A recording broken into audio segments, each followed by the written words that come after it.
make me lose my breath. Hit me hard, make me lose my. Can you keep up, baby boy? Make me lose my breath. Bring me down, make me lose my breath. Hit me hard, make me lose my. Can you keep up, baby boy? Make me lose my breath. Bring me down, make me lose my breath. Hit me hard, make me lose my breath. Ooh, I put it right there, made it easy for you to get to.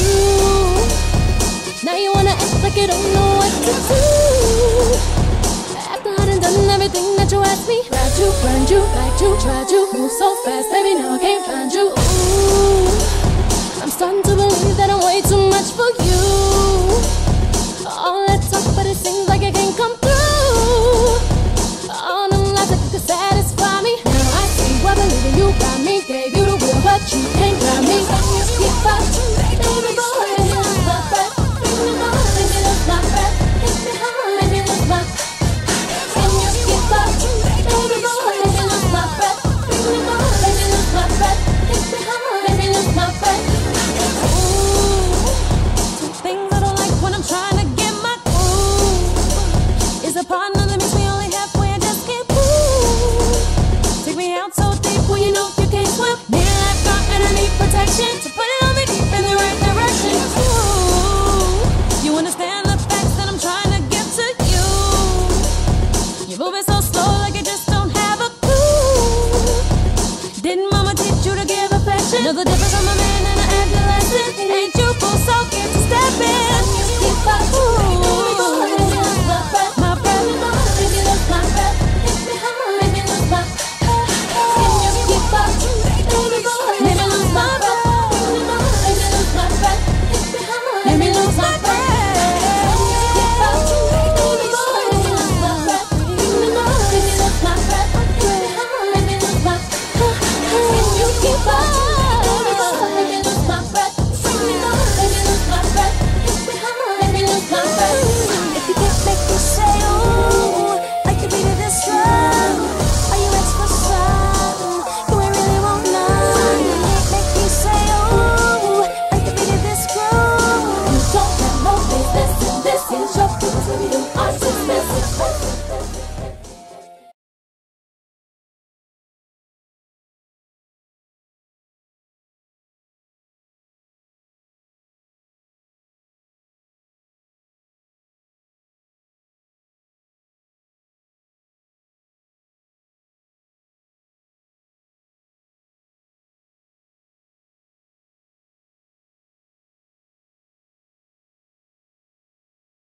Oh, just realized that my mic might have been on. So let me start from the beginning, everyone. For all two people watching, hey everyone, it's Pooh. I know I had said in my previous video I wasn't going to be doing anything likely before the end of the year, but I don't know. There's been a lot of stuff going on this week, actually, for the last couple of weeks, and a lot of it has to do with YouTube community drama, I guess you could say. So I had some other plans for this stream, but I was just like, you know what, I can't get this together quick enough. So we're doing it a little bit differently here. Let me get this out of here. All right. Sorry, guys, I'm still looking for stuff here that I might have lost or misplaced. Okay, where did that go? But anyway, I am currently waiting for Chambers to show up. Your humble host, I hope she's still coming, but if not, we'll continue on either way. Let me make sure I actually DM'd her the hangout. I did. And anyway, you know, shit happens, folks. So give me just a moment here. Like I said, I'm trying to get a couple of other things squared away.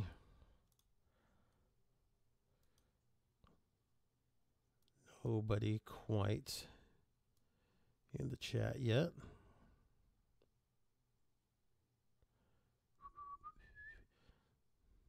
I'm just showing everybody my shit here, aren't I? Hold on for just a second. Let me switch some stuff out. What does this do? Oh, hey.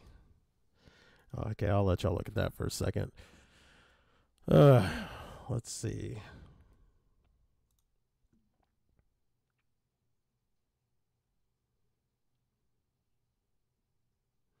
Anyway, while I'm doing this, I hope everybody has had a great holiday season so far. Thanksgiving, which kind of rang in the holiday season, although some people think of, what is it? Halloween. Some people consider Halloween to be the official start of the holiday season. I couldn't disagree more. I suppose I could disagree more. But either way, for me, it is in fact Thanksgiving that rings it in. Let's see. A little too long. Oh crap! I'm putting this on the wrong one.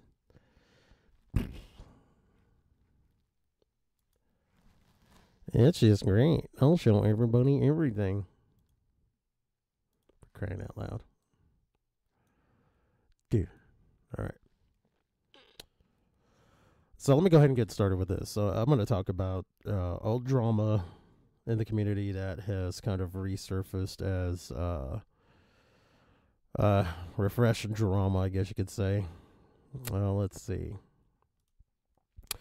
And I'm going to start here with the Tree of Logic / some black guy.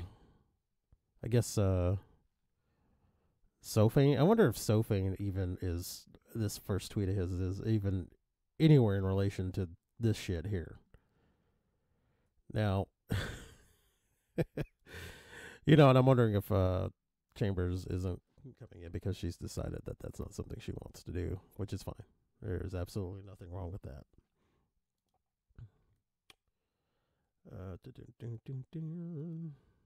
But anyway, sorry if I seem distracted. I'm still trying to figure out what's up. Okay.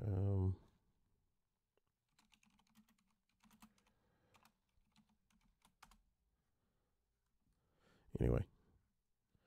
So, we'll get to this in a second, because after this bullshit today, I mean, this is derp dick black man. I'm sorry. I know I have some followers, very few, mind you, that probably follow and like some black guy. But I mean, after this bullshit, don't get me wrong, guy. Full disclosure, I'm a Tree of Logic fan. I like Tree. She's, I know a lot of people don't. Tree is probably a little bit harder to the right than even I am, but I appreciate where she comes from on her views as far as they being conservative. And I think like I said, I think she sometimes may be on certain issues a little bit more to the right than I am. But, and there are certain things that she does tweet out that I'm like, huh? She throws out some head scratchers for me even. Pardon me. But this shit started back over the summer. Apparently, with the whole Rage After Storm race realism video came out. She took a lot of heat. That is Rage. Took a lot of heat, and recently, well, let me back up. She took a lot of heat, and she took a lot of heat from people in the, I guess you could say, anti-SJW or skeptic community, up to and including Andy Worski. And he went in with on a few streams where these other people in the community, and I'm sorry, I'm trying to not use certain words derogatorily, even including these people. So please try to take a lot of stuff that I'm saying at face value. I'm not trying to down people because a lot of these people I don't know personally. I can only down some of the things and actions that they have recently, or that they said over this whole thing. Sorry, I'm being distracted again. Anyway, there was this whole hullabaloo about Rage. They did, if I remember correctly, try to get her in on a debate to talk about her video, and I could see where at the time where some of the pushback was coming from, because her sources were kind of questionable, particularly that of Stormfront. Now, I didn't at the time, but I could probably have looked into that Stormfront article, and hopefully they would have linked some of the where their sources were coming from. Because here's the thing, guys. You may not like the sourcing of certain material, and admittedly, Stormfront, knowing what I know about them, which isn't a lot, but it's enough to understand that Stormfront isn't necessarily on the up and up with their articles or arguments. They do say things that tend to lead me to believe that they're run by, at the very least, prejudicial bigots, at the very most, outright nationalistic racists. But we have to take into consideration that even a stopped watch is wrong twice a day. Or is right twice a day. And I also get the concern from a lot of people. I think this was Sophane's argument here, that if you're going to use race realism and use it to bolster arguments for an ethno-state, that I can agree with that sentiment, that, these are not to be used, at least for me. I would not use these as arguments for an ethno-state. I don't believe in an ethno-state.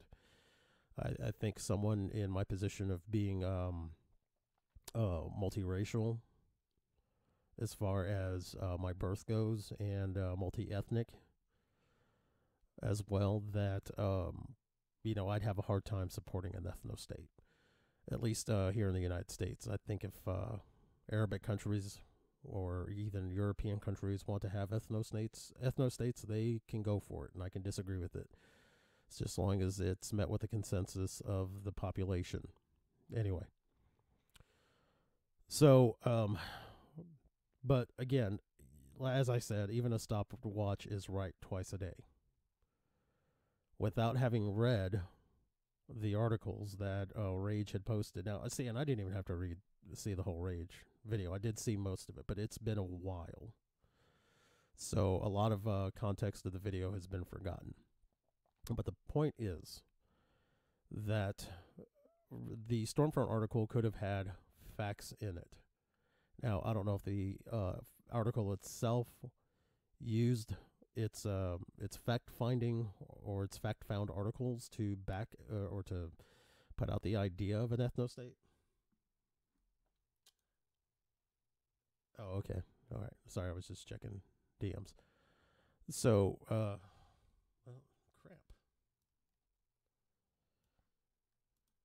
Hold on.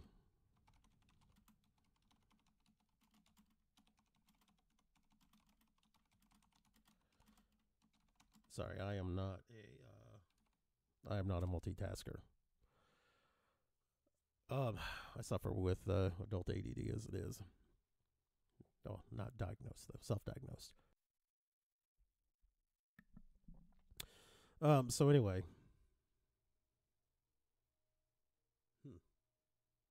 Just had a thought. I just had a thought. I don't know how the hell I'm going to do this. Sorry, everyone. I'm discovering some things. And forgive me for addressing everyone as everyone, because the fact of the matter is that this is going to be on my channel.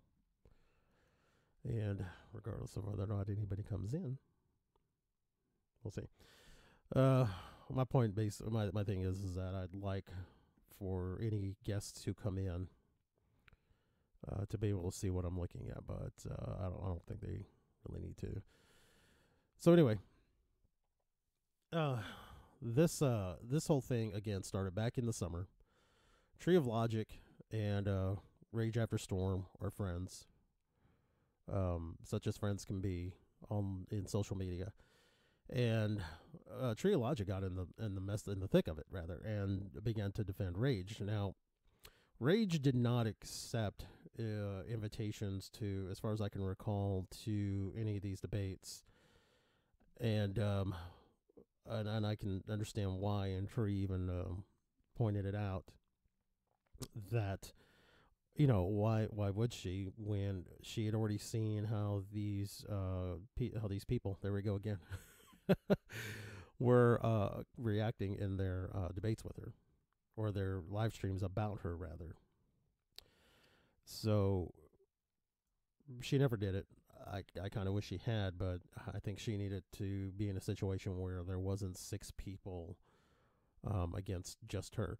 And I believe someone even brought up the idea that some of the people that were wanting to be in this live stream to debate her, to go back even further, but not by much, are the same people that were in live streams to discuss Crazy Hair and the post VidCon shit. I have a video of that also somewhere in my history. You can look at it. If I get around to it, I'll post a link to that.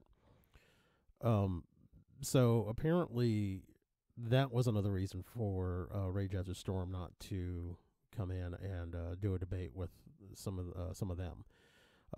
This one of them actually included, I believe, Andy Worski. And if it didn't, I'd be more than happy to correct the record on it. Again, this is just my recollection of the whole situation. I'm doing my best not to pull a Mr. Repzion and come in here and try to talk about shit and then admit that I don't have full knowledge of everything that happened. Again, this is just my recollection of everything. Okay. My guest says she's coming in. We'll see. And again, since since the hangout isn't live, I don't. Hello, can you hear me? Oh yeah, I can hear you. Speak a little bit more because I just want to make sure that. I probably got this backwards. Okay, yeah. Well, you're setting off my desktop audio, so I'm guessing that's okay. So the hangout itself is not actually live. I'm streaming through OBS right now. You still there? Hello? Okay, can you hear me? I can hear you. Can you hear me? Oh, shit. Ooh. Hold on. I don't know what I did. Boom. Can you hear me now? Yeah, I can hear you. Okay. Yeah, just, okay. Sorry, I was talking to you, and I'm like, oh, yeah. I have my mic muted. Okay, so the Hangout itself is not live. I'm just streaming it through OBS right now. So that's how that's working. Okay, no, that's fine. Sorry, I'm a bit late. No, it's fine. Well, I'm okay with it because here I am going, oh yeah, that thing I talked to you about doing, yeah, we're not going to do that now. So, wait, what thing? Okay, well, okay, so I talked to you about doing a throwback Thursday kind of thing. Okay. Gonna have to table that for another time. I couldn't get anything that I wanted to do for it set up quickly enough. So right now the what I'm talking about is just some of the drama that's been going on for the last couple of weeks, and not to add to the drama, but just kind of put a perspective out on mine and hopefully your observations if you're interested in doing that. If that's something you don't care to stuff. I'm sorry. Are you talking about like the Kilroy stuff and all that? What's been going on? Yeah, basically everything. The holiday thing, the thing with Andy coming out about Rage, and I'm kind of talking about that a little bit right now. But right now I'm tackling a different angle about the Rage After Storm thing. So what I have been talking about real quick, just to get you caught up, and then, if you have anything to say about it, is right now, apparently drama from the summer, and let me know if I'm too loud here, by the way. I've just been hearing myself in my ears. Drama from the summer regarding the whole Rage After Storm and the race realism thing, if you remember that. Okay. Do you remember that?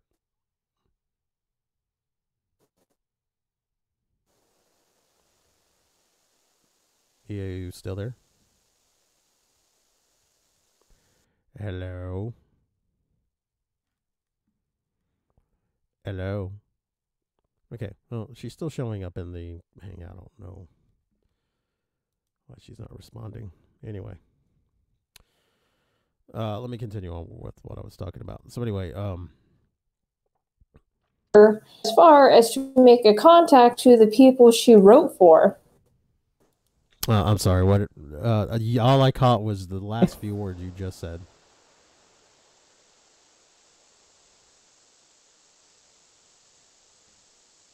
And you're going again.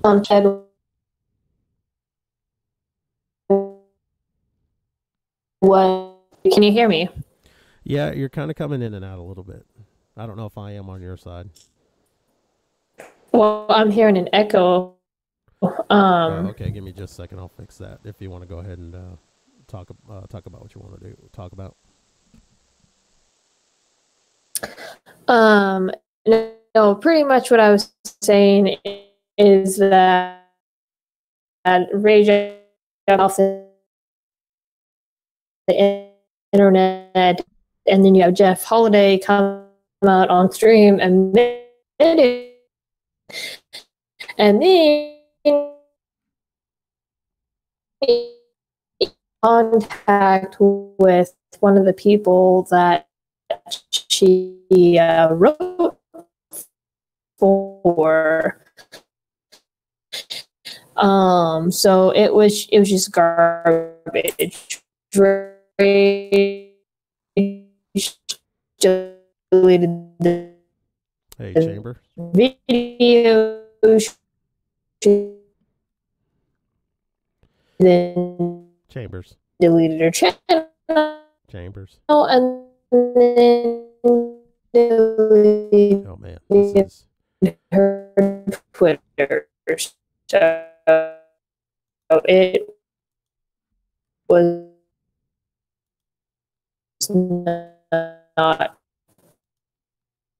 It wasn't what happened with those guys. It was not cool what they did. Chambers. Hey, Chambers, I don't know if you can hear me, but basically, your sound is coming in really robotic and breaking up. So anything that you have said has been broken up kind of badly, and only a few words have been intelligible. So I'll be honest with you, I don't know if it's on my side or your side.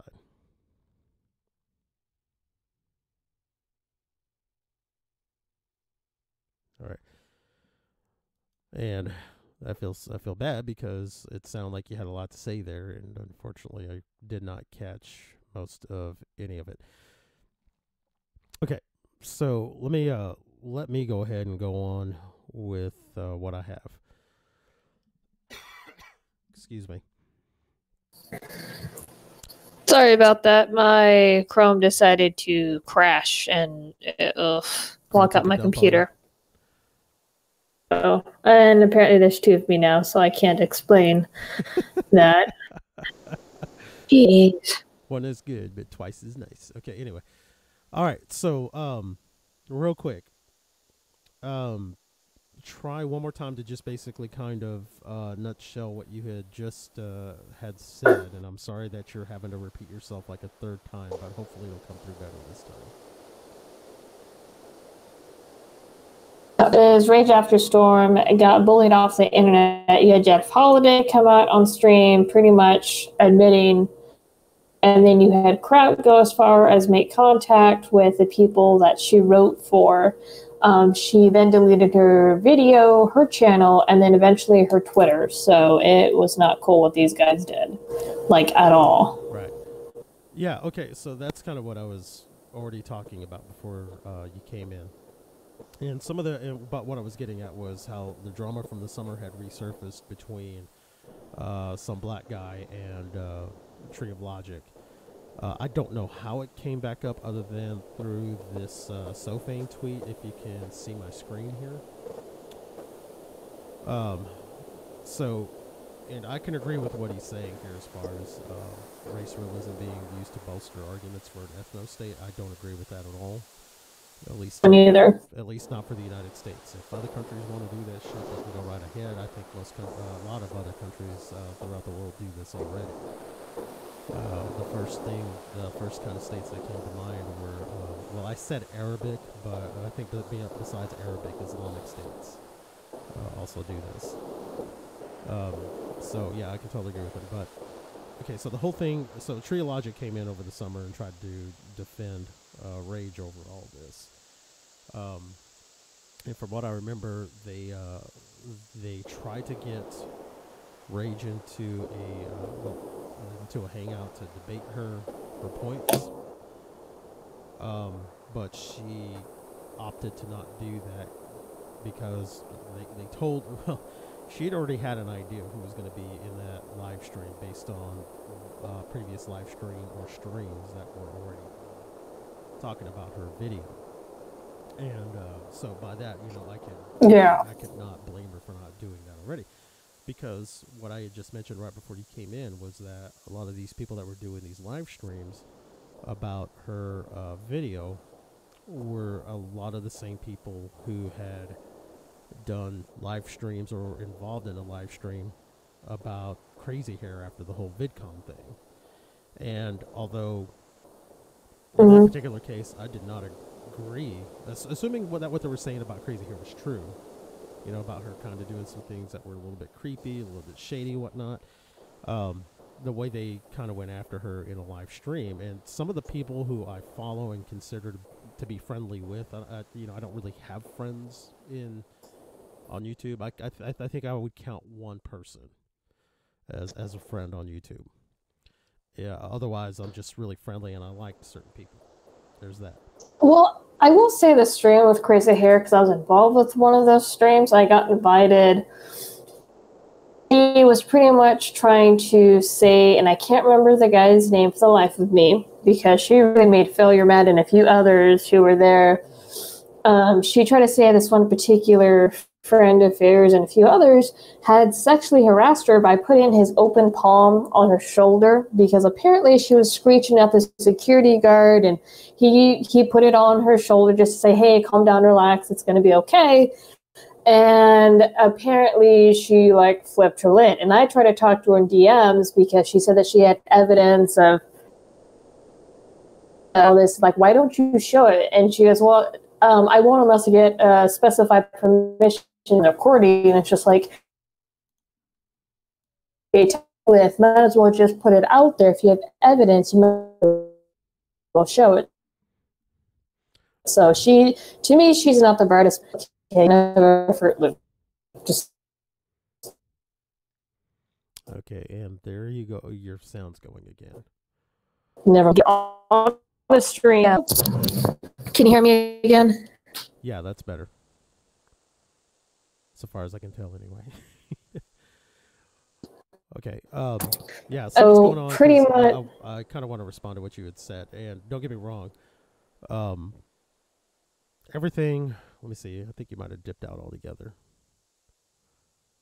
Well, anyway, everything that Chambers had just said, I can. Oh, there you go. I can totally agree with, and I can see where the problem was. I caught that. Yeah, I heard that thing about her. I can't remember the guy's name, but her talking about sexual harassment. I mean, if that in fact did happen, that was a very, very SJW moment for her. Excuse me, 1 second. And yeah, again, it's not about me excusing anything that was done there. If I'm to assume that everything was given bona fides, but I guess I just didn't like the way. I personally did not appreciate the way that everybody had gone after her. And, especially the people not directly involved with what had happened. Yeah, just chime in. Yeah. Yeah, just chime. Okay, yeah, you're still here. All right. So, especially, from what I remember of it, Failure wasn't directly involved in what was happening. And so neither were Tonkasaw, Vamp Candy, and whoever the hell else got into a live stream to discuss that whole thing. Now, where Blair, Shu, and Andy were involved with it, they were more directly involved with it, so I can understand where they may have been a bit upset. But either way, going from that, but just using that as a basis for why Rage might not want to be involved in that kind of debate with any one of those people who might have been in that stream concerning Crazy Hair, I totally get why she didn't want to do that. So, Tree of Logic comes in, and she says, "Look, we can still do this if you'll do Rage and me in the debate." Yes. Go ahead. So she put the offer out there to have Rage and herself, the Tree of Logic, go and do the debate with whomever. She just didn't want Rage to go in on it by herself because, she had also seen what some of the people are capable of. But for whatever reason, the minute Tree of Logic, and it's just the way I see it. It seems that the minute that she wanted to get involved with it, nobody wanted to do the debate anymore. And I could make speculation as to why, but that's all I would have is speculation. I don't really know the minds of most of the people on in the community, as it were.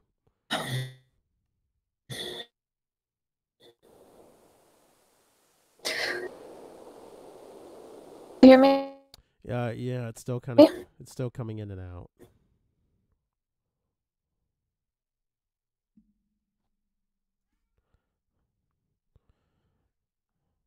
I don't know if you have Hangouts on a mobile device. Usually when you're on a mobile device, it seems to work out just fine. Really? I'm going to go ahead and continue here. Anyway, so somehow or another, this all came back to today. I think she bugged out. No problem. Stop screen sharing. So we come back today, and I guess a Tree of Logic fan came in, even and mentioned to Derek because he got in with this, and mentioned how he had run away from Tree during the debate. Are you back? Yeah, I had to run out and get a new it's anyway. No, I remember Tree and some black guy getting into an argument, and some black guy calling her an uncle. She was defending what Rage After Storm was saying, and so that was kind of stuff. Yeah, gosh, I'm sorry, Chambers. Everybody got. Honestly, I feel like go ahead. Yeah, I'm sorry. I kind of get the gist of what you're saying, but we're still kind of doing the robot-y coming in and out thing. And I'm not, gosh, by no means do I want you to go away. I want Hold on. To absolutely participate in this. But yeah, so, but I'm sorry, go ahead. Is this? No, unfortunately, it really isn't. Oh, let me. I'll tell you what. If you want to, do you know if Discord works better for you? Might work better. It could be Google Hangout. I'll tell you what. Let me go ahead and kill this one. I'll get another one going and send you the new link. It's funny because anybody could actually see the link on this one. Okay, I'm gonna kill this one and get right back to you. Okay, so while I do that, pardon me, guys. I am really sorry about that. Let me do it over here.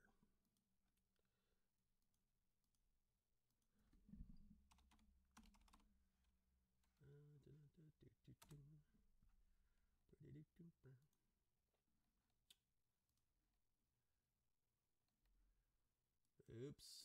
I think I just Hey Falcon, how you doing? Give me just a second. I think I might have just doxed myself. I try not to do that.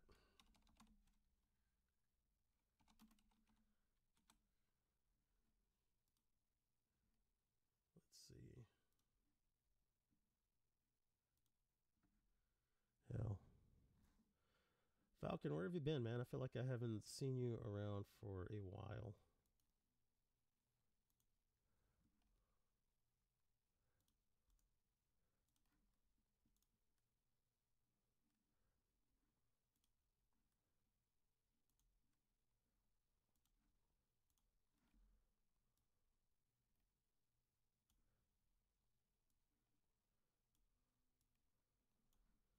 All right, give me just a second here.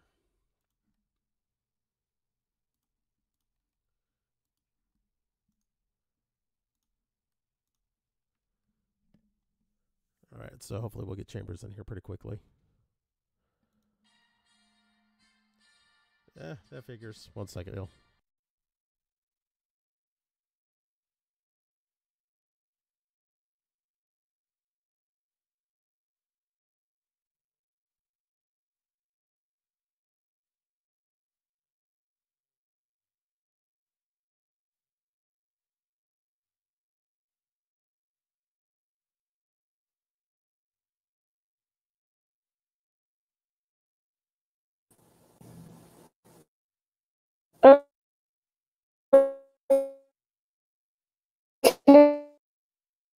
Okay. Okay. Oh.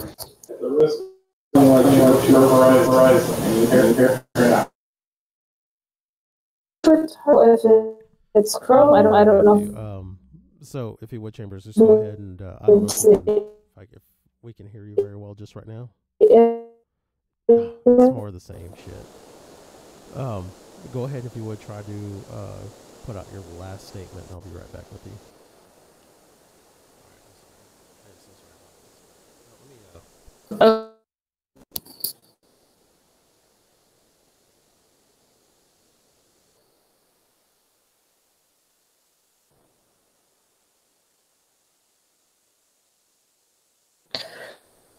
Okay.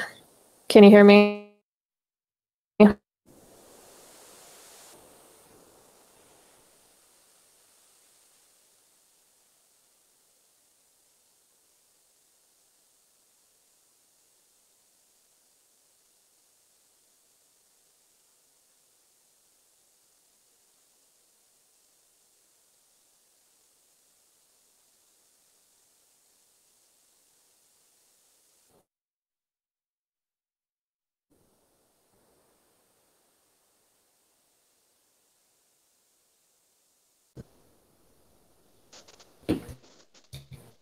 Okay, can you hear me now?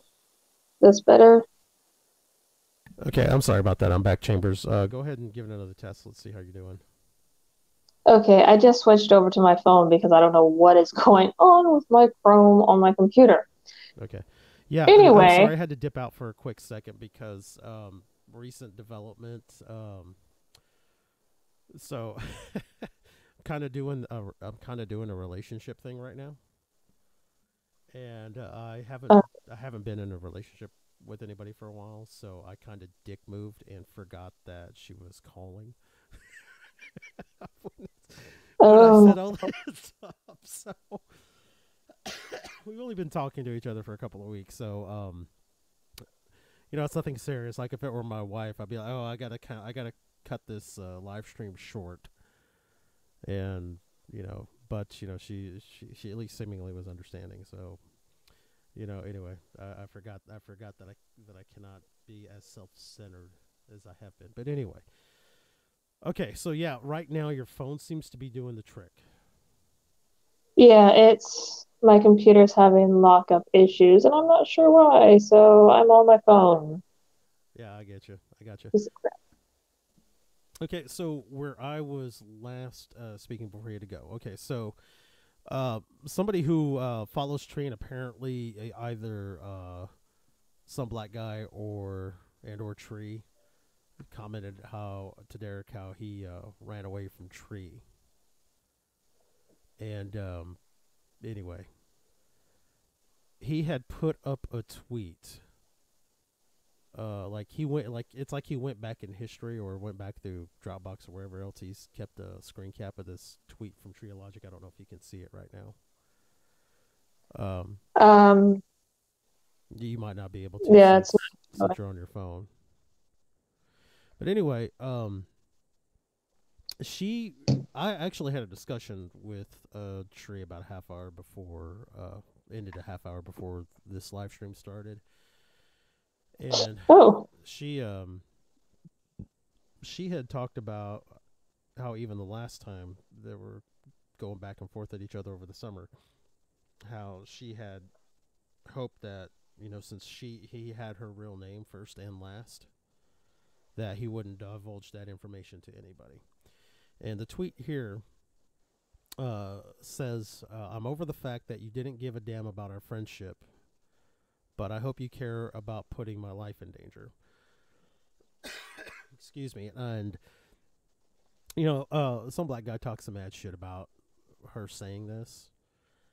And I had defended it with basically the same point that I had mentioned today. So he replied to her, yeah, let me debate someone who made hit pieces about me and blocks people with dissenting opinions. I don't fuck with people who lie to their followers about me wanting to dox them. I don't take doxing accusations lightly, and that bullshit she tried to pull is unforgivable. So then that's when he posted this screen cap about, saying, I hope you care about putting my life in danger. That's basically her, in my opinion, saying, she verified it, that she was basically making a request for him not to divulge her information, because I don't know what you know about Tree, but she has said in many of her own live streams that she's a former cop, and that there are people that she's put in jail that she's a little concerned about coming and trying to find her. And, yeah. And so, it's she didn't directly say that he was going to dox her. So I had replied, I had mistyped here. I meant to say, she didn't lie to anyone about you doxing her, you fucking liar / uncomprehending fucktard.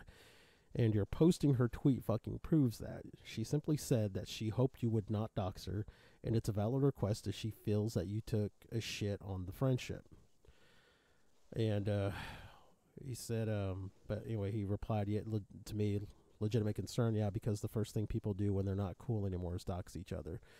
She implied I could / would do something illegal, which doxing is not illegal.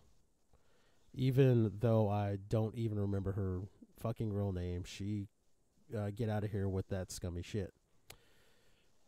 And I in turn replied, she didn't imply shit, you inferred it. And I said something else, but anybody else can see this. But so that drama came back today, and it's been fun kind of going back and forth, and I don't know, is it really, let me ask you this, is it really fair for him to say that she accused him of potentially doxing her based on what she said? I will say that it kind of gives implication, or it causes people to start asking questions like, were there threats? Why are you saying this? So it does come across as implying that some black guy could dox her. It doesn't, to me, it wouldn't make sense to put something out there unless there were threats or there was an indication. So because the way that she specifically worded that, it caused people to ask questions going, is some black guy threatening to dox you? Why did you put that up there? So, do you think whether or not he could have responded better to her saying that? Yeah, as far as I know of those two, because I saw a little bit of the fight back then, both of them just were kind of biting at each other. Like I said, a lot of people got triggered from the Rage After Storm video in regards to like race realism. Now, for me, I do believe that there is a difference between the races. It's been proven, there's scientific backing. Mm-hmm. But at the same time, do I think some races are dumber than the other? No, I think people are stupid. Right. In general. But it just there's pros and cons, strengths and weaknesses to each race, and that's reality. You can't deny that. And I just there's so many people in the skeptic community, or rather genre of people, that do deny that. Go, well, no, there's no such thing as race realism. Yes, there is, but to use it as an argument to bolster an ethno state or white power is total and utter garbage. I tell you to go fuck off with that shit, because it's just like, no. Right. Yeah, and the thing of it is, you know, it's funny. For my degree program, one of the classes I had to take over this summer had to deal with diversity, and there was I put together I forget what the hell that slideshow program is that kind of animates your slideshows a little bit. It's not Prezi, it's something else. I can't remember.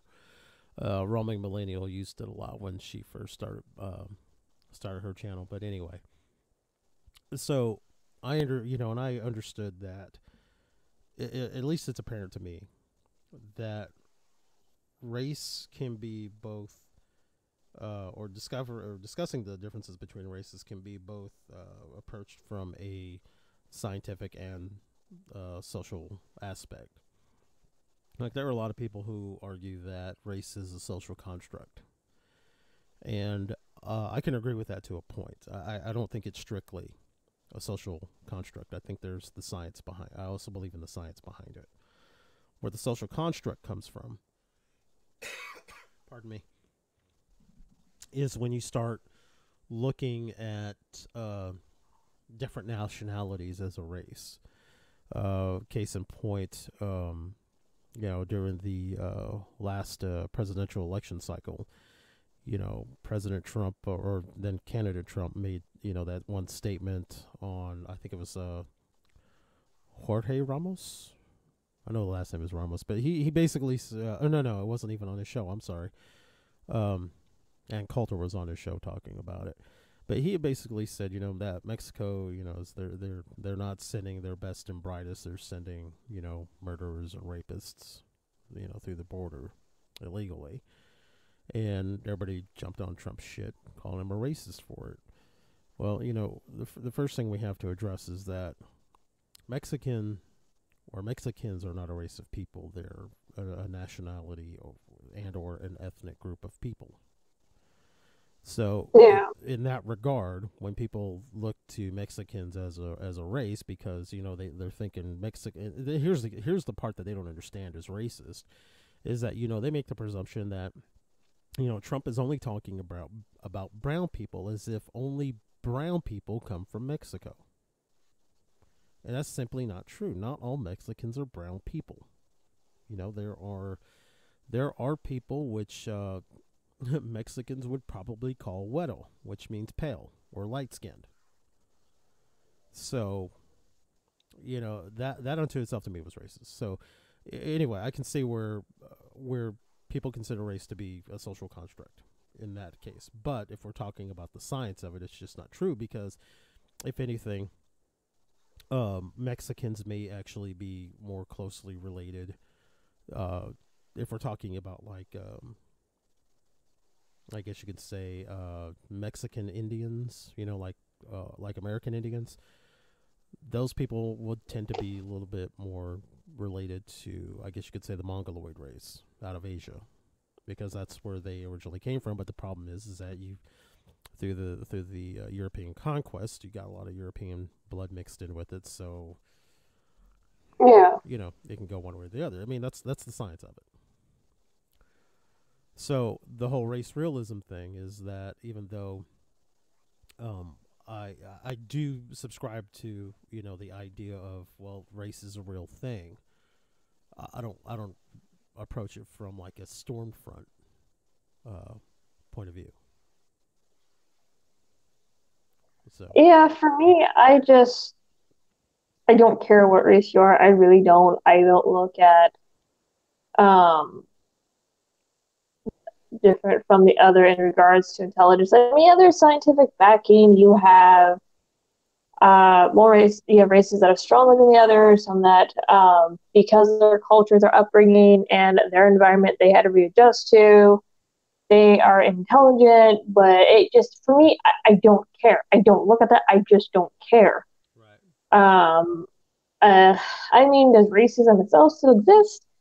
Yeah, it does, but not to the extent in a lot of places that people like to say that it does. I'll give you an example. I used to work retail, and I had a customer come in one night, was looking for some alcohol. It was a person of color, black person, whichever phrase term you want to go with. And I asked him how he was doing, did the customer service thing. Hey, just let me know if you need anything. I'll be doing this over here. So blah, blah, blah, blah. What about my thing? So he comes back with some bottle of alcohol and he makes a comment, which I was actually kind of disturbed by.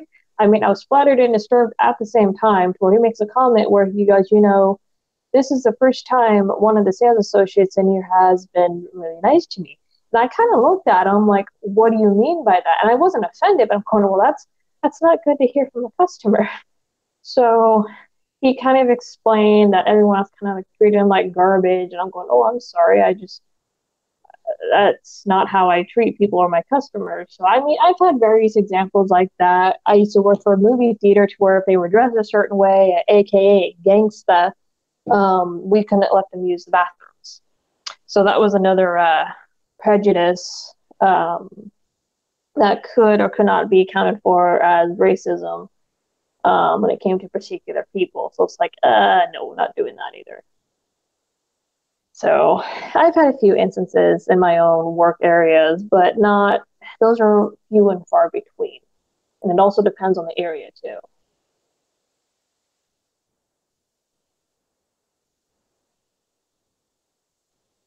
Can you still hear me? oh crap, I'm sorry, I muted my microphone so I could cough. Oh, But I'm of the same mindset. I don't really care about what your skin complexion or your ethnic background is. So now I'm not gonna lie and say I don't notice those things. Um, but me being half Hispanic myself, there were times, especially as a young adult, my mother encouraged me to uh, use the fact that I'm half Hispanic to kind of to try to get scholarships and whatnot for school. And even then, I was never really comfortable with it. Now, as far as I can recall, it's because I just didn't believe in using my ethnicity to you know as a means to gain things. You know. yeah. Now, is it possible there was some subconscious thing where I was trying to hide being Hispanic? Yeah, there's a possibility, but I kind of doubt it. I've always just, as far as I can remember, I've just always considered myself to be an American first and foremost. I was born in the United States. I was raised in an American. My mother was raised as an American. Her mother was raised as an American. Very, very Americanized Hispanic family. Yeah. So yeah, it's just, that doesn't mean that we forgot all about our Mexican ethnicity because we didn't. We would still observed it. We still had tacos. We still made tamales every Christmas. That was it's just that we were very American about about who we were and our identities. So yeah, it's just never been anything I have tried to use to gain anything from anybody. So I've just never really been big about it. Okay, so that was drama from earlier this evening at the very least. So, but sticking with the whole race realism subject and going back to Andy, have you been keeping up with what he's been talking about this week? I know that there has been arguments with Jeff Holiday. Like, I don't catch all the Kumites on streams, like what Sinatra says. Mm-hmm. I know they've talked about it on the Cunt stream on and off. I don't always catch those, but I do know that people are going after Jeff Holiday now. Andy is sticking to his guns. He's not going to try to make nice to sister. You know what? I don't blame them. I really don't. There's just too much uh, shadiness and not enough transparency with the Curevoy event. So he just goes, no, screw this. I'm going to see this through. There is no making nice with me anymore. Get out of here. Okay. So. Well, and no, it's okay. We can go ahead and go to that. I was actually wondering if you had heard it if you had caught what Andy had said about Rage After Storm recently. That Rage was right, yeah. I heard a little bit about that, but I didn't catch the full thing. Yeah, and well, the gist of it that I got from it was that I don't think Andy, I don't know that Andy was necessarily saying that Rage was right on the race realism end of it. As far as her sources go, I think because that's what I've heard Andy say repeatedly in other streams was that, he had problem with the sources, and like I said, I was saying earlier this evening before you came on, it's like, okay, well, I get that, Stormfront is probably not where you really want to go for sources, but here's an undeniable fact. And that is, even a broke watch is right twice a day. Okay, so even though Stormfront is a rather questionable site, that at the very least is prejudicially can't say that word. Well, let's just say that at the very least it's bigoted. At the worst, it's just outright racist. That they can still print information, they can still post information that has a chance of being correct. So again, I never read the Stormfront article itself, but just because it's Stormfront doesn't mean that whatever they print out is automatically or should be automatically disregarded because of where the material is coming from. Oh, definitely. I mean, I read a little bit of it, and it talked about, from what I remember, it talked about the differences between the races. But I've actually gone and looked at some of the beliefs of the white nationalists. I mean, and there's different groups. There's different smaller groups within the alt-right, within the ethno-state people, and it's crazy. You have some that believe that it should be all white men that have all the power, no women at all. You have traditional values twisted in there, because when I first started reading it, white nationalists, I got curious about it. I'm like, okay, what is all this? I really don't know what this means. So when I first started reading, I'm like, okay, I agree with this and this and this. Is this me? I do agree that each country should be able to preserve their culture and their history, no matter what it is. Within reason, of course. There are some things about cultures that just need to go bye-bye. But anyway, so I started to read, but the more I got into it, the more I went, oh no, I don't agree with this. I don't agree with that. Y'all are freaking crazy. No. So. Right, yeah. But yeah, no, it's just, and that was like my biggest problem with the Rage After Storm incident is they attacked her instead of her sources. Like, okay, discredit her sources, find other sources that say otherwise, or perhaps agree with what she's saying, but are not biased one way or the other. So, but no, they turned on her instead. It's just like, well, that's nice. Yeah. And see, that was kind of the thing, going back just a little bit, that I think some black guy was having a problem with. Like, he wanted to deny that race is a thing, that when you speak about a general, about a particular race in general, that whether or not they on average have a lower IQ than another race, is not to say that everybody of that race is an idiot. Yeah. And we have plenty of proof that is not the rule. You know, we have plenty of proof. No. I mean, Jesus Christ. I mean, okay, so let's say that we accept scientifically that blacks on average tend to have a lower IQ than whites. Now, you notice that if you've noticed, nobody's talked about how on average whites have a lower IQ than Asians. Yeah. You know, they just focus on the comparison between blacks and whites. And I'm like, okay, so can we talk about how blacks on average have a lower IQ than Asians? No, because it's always got to be this black-white dichotomy. But anyway, you have the likes of Thomas Sowell, you know, Martin Luther King, so, you know, Oprah Winfrey, so many people of the if you want, scientifically speaking, of the Negroid race that are intelligent people, very intelligent. And you know, to the other, and you know, if you go to the to whites, we have plenty of examples of idiots. Oh yeah. Oh, Plenty. You know, and my thing is that, you know, I don't believe, I believe that IQ is something that may be flexible depending on, well, no, because if I remember IQ correctly, it's just kind of there. You know, Yeah. it doesn't, you know, and it doesn't bend very much, if at all. So, Well, and here's some. go ahead. Go ahead. No, you go ahead.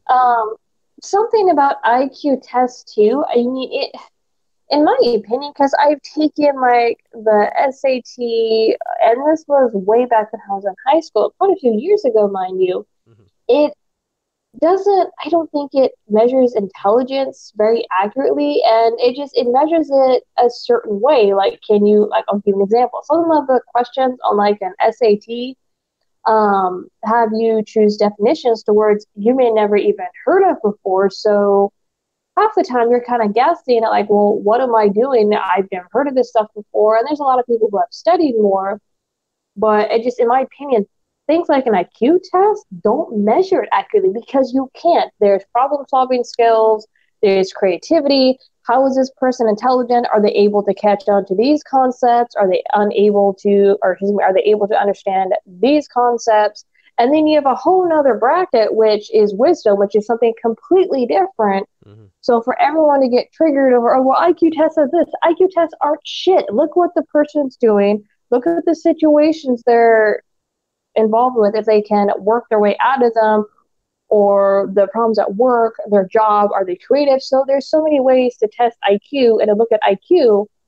It can't be done with a piece of paper or a 90 question test on a computer screen. It just can't. There's no way in hell. Right. It just, so, yeah. But the thing of it is, you know, conversely speaking, is that these IQ tests are kind of the best measurement that we have if we are going to try to measure intelligence of an individual. I'll grant you that they are not the most conclusive test to take, but at the same time, I think they're probably the best of what we have because you know, you brought up SATs. Well, I took the SATs and ACTs in school, and I stunk at them.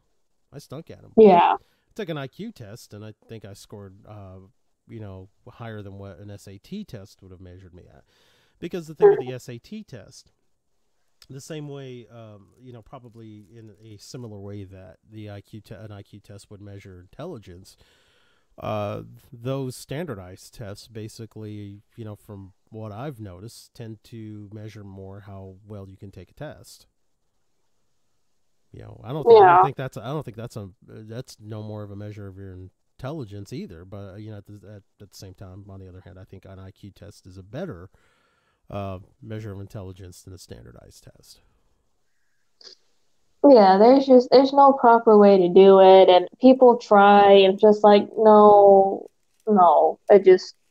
And I know that they use like the IQ test and SATs to get into college, but that only goes so far because Right. you have book smarts, and then you have street smarts, and then you have environmental smarts. I mean, there's no right way to measure intelligence, and there's no one way to do it either. Yeah, and I think that's why it basically comes down I think for the most part it comes down to grades these days. Just how well you did in school academically.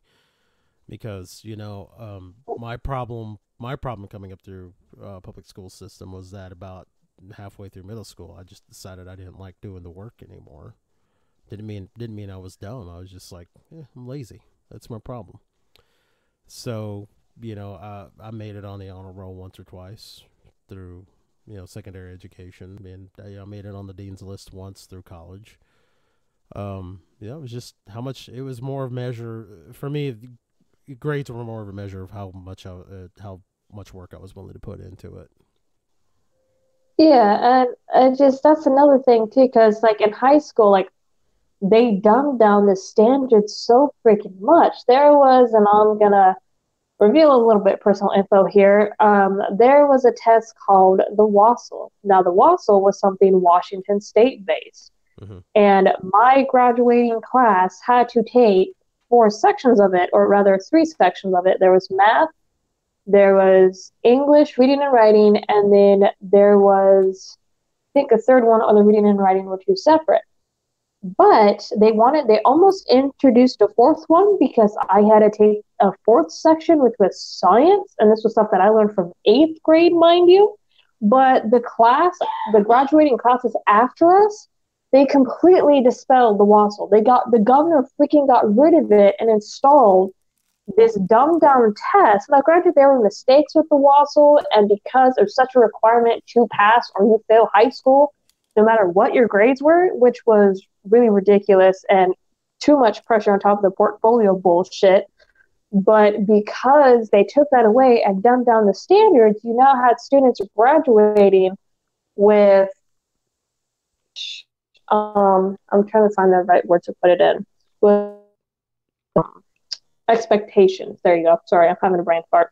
But with less expectations to them because they had all these requirements stripped away. It's like, really? Why did you make us pass this crap, but the other classes didn't? Introducing the new section, which was sciences that we learned in grade school. So it's just like, well, this is kind of crap. So yeah, that's just another example of the high schools have been dumbing down their curriculum or focusing it the wrong way. So it's like, ugh.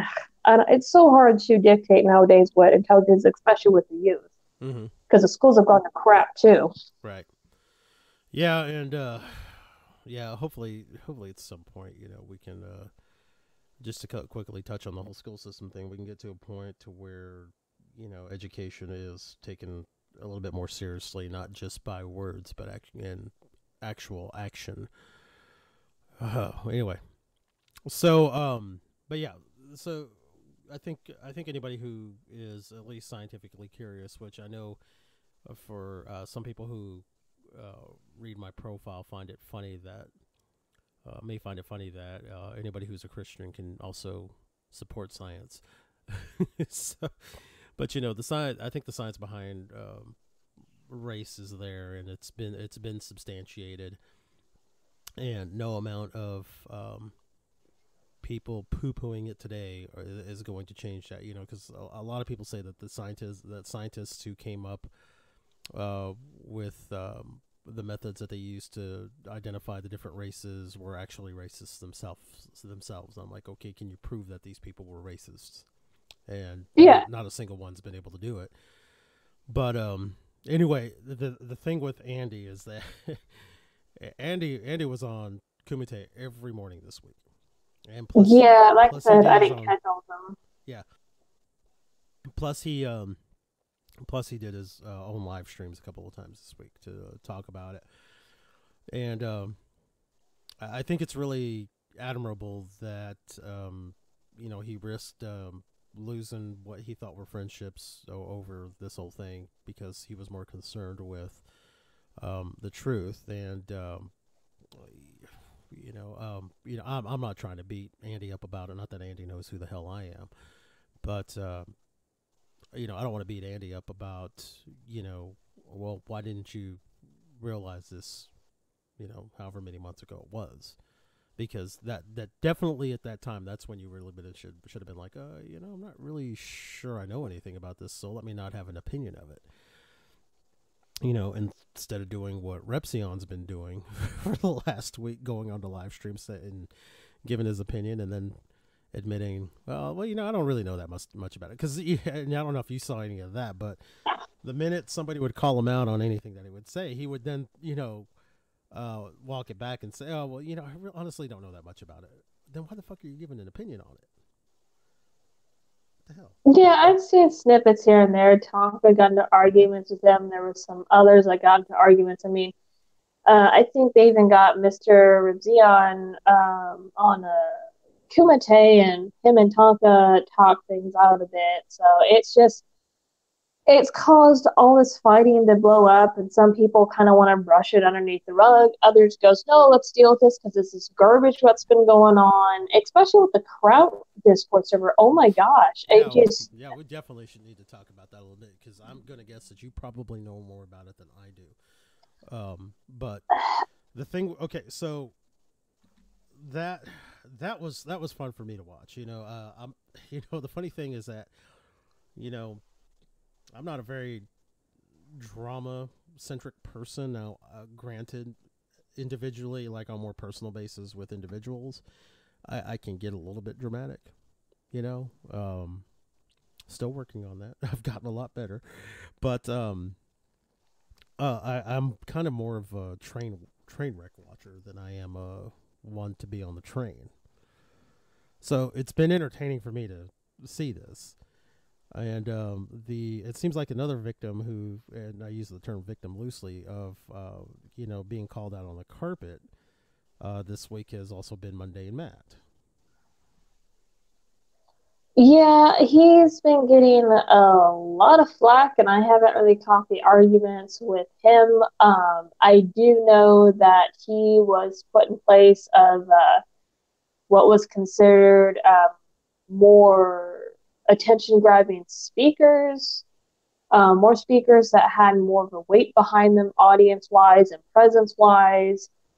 I know that he's been defending Kilroy as well, but I haven't caught anything, but he has been the butt of many jokes and many mall cop memes, and so I'm not sure what in the world the entirety of the fighting is, but I do know it's because he's defending Kilroy.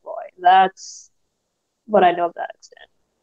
Yeah, and that's kind of what I've gotten to. And, on one hand, it's okay for him, in my opinion, to defend Kilroy if that's how he genuinely feels about it. I do think there are problems when, if you think about it. Now, I don't have the numbers in front of me, but I could quite easily look them up. And I'm going to do that as we speak. I think I still am presenting. If I'm not, I probably need to. Okay. So if we go to Social Blade.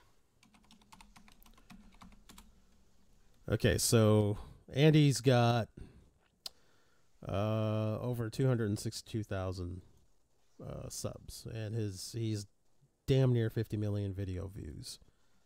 Okay, so let's look at that. I'm bringing this up for a reason. Matt, on the other hand, has about 100,000 less. Now, granted, he has 20 more million video views. But if you're looking strictly at the subscriber base, Andy outdoes him a little bit. So, if what Andy is saying is true, that he was not offered anything to help him get to the Kilroy event, and Matt was, I think there's a little bit of a problem there. Yeah, from what I understand it, because the information's been wishy-washy, is that some people were offered accommodation, some people were offered pay, some people were offered compensation. The info has been mixed up because nobody wants to come out straightforward and go, oh, well, we're paying this person because of this. And they're treating this like a company, which I can understand protects your brand, and the speakers as employees, which from what I was told offers them more legal protection. So I can understand that. And as an employer, you can't reveal certain things to your employees. But at the same time, with the fundraising of over, what was it, $100,000, was it, I don't remember how much it was, but it was an awful lot, well into the thousands, and you can't be straightforward with people, tell them what you're going to do with all this money that you just garnered. I'm sorry, we need to see where the hell it's all going. And then having 30,000, no, it was 30,000 to 80,000 on flipping security. I'm like, what the fuck are you guys protecting? It's a damn convention. Right. And then on top of that, which I heard got changed, because I saw this floating around the live chats, because during the Sister Danger stream, I was catching all the super chats because they were ignoring them. And I'm going, these are legitimate questions. You guys need to address this. Quit dancing around these. And so one person brought up, why the hell are you guys allowing weapons to be brought up?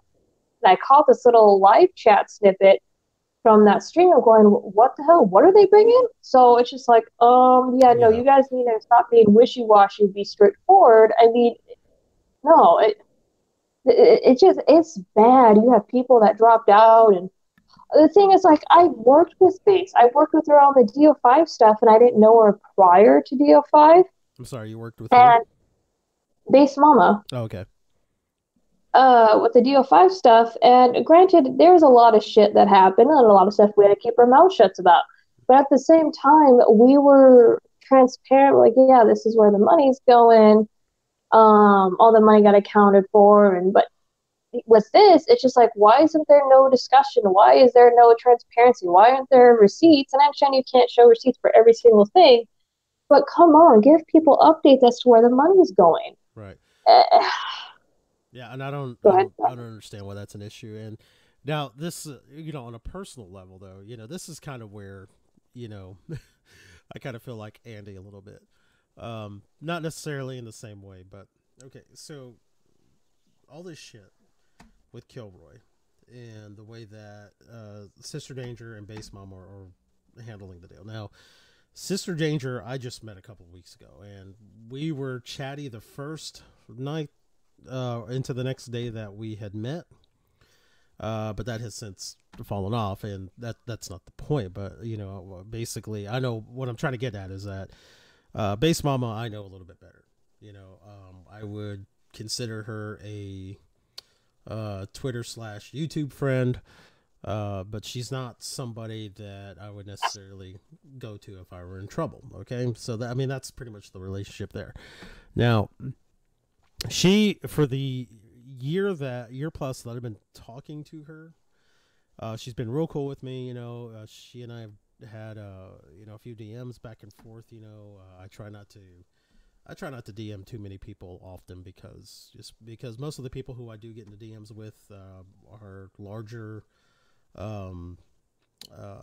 Twitter pages, so I imagine they get inundated with a bunch of DMs, so I try to keep mine to a minimum.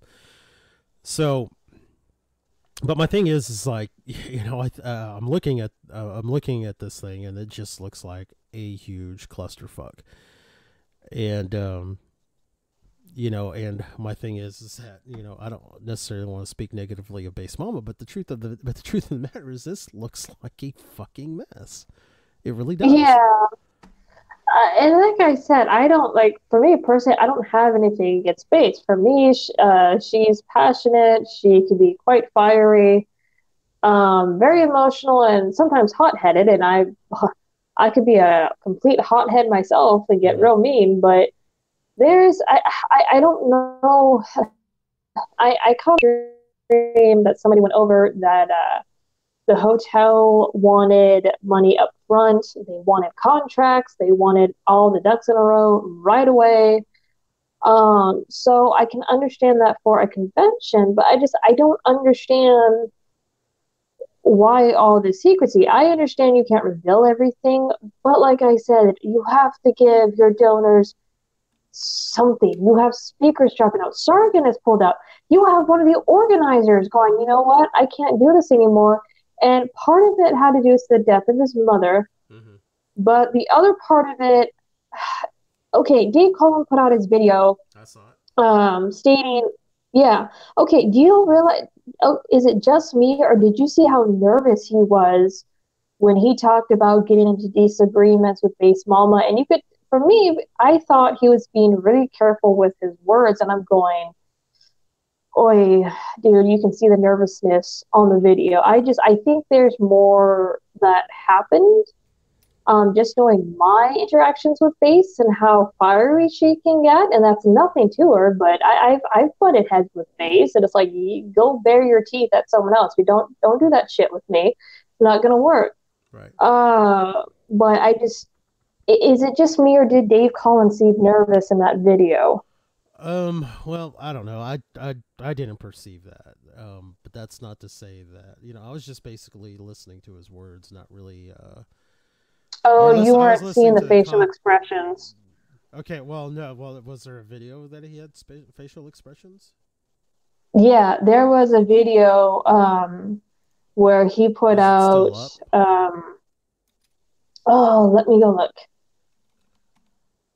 Because if you look at his facial expressions with the way that he's talking and the way that his eyes are kind of looking off to the side, he looks really nervous, and he's a bit hesitant to say some things. I mean, that's maybe I'm reading too much into it.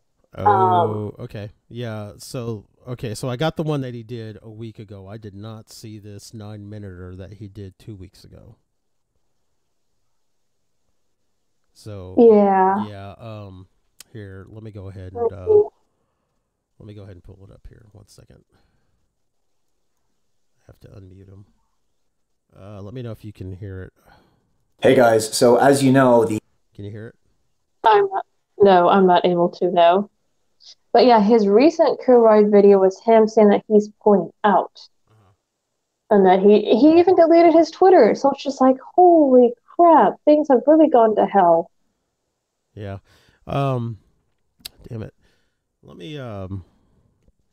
me switch a couple of inputs here, because and it may take me a minute to switch back and forth between them, because I really want us to do this together, because I haven't seen it yet. Yeah, you can go away. Oh crap. What this chat program I use crashed on me. Okay. All right, I'm switching over to stereo mix so we can hear this.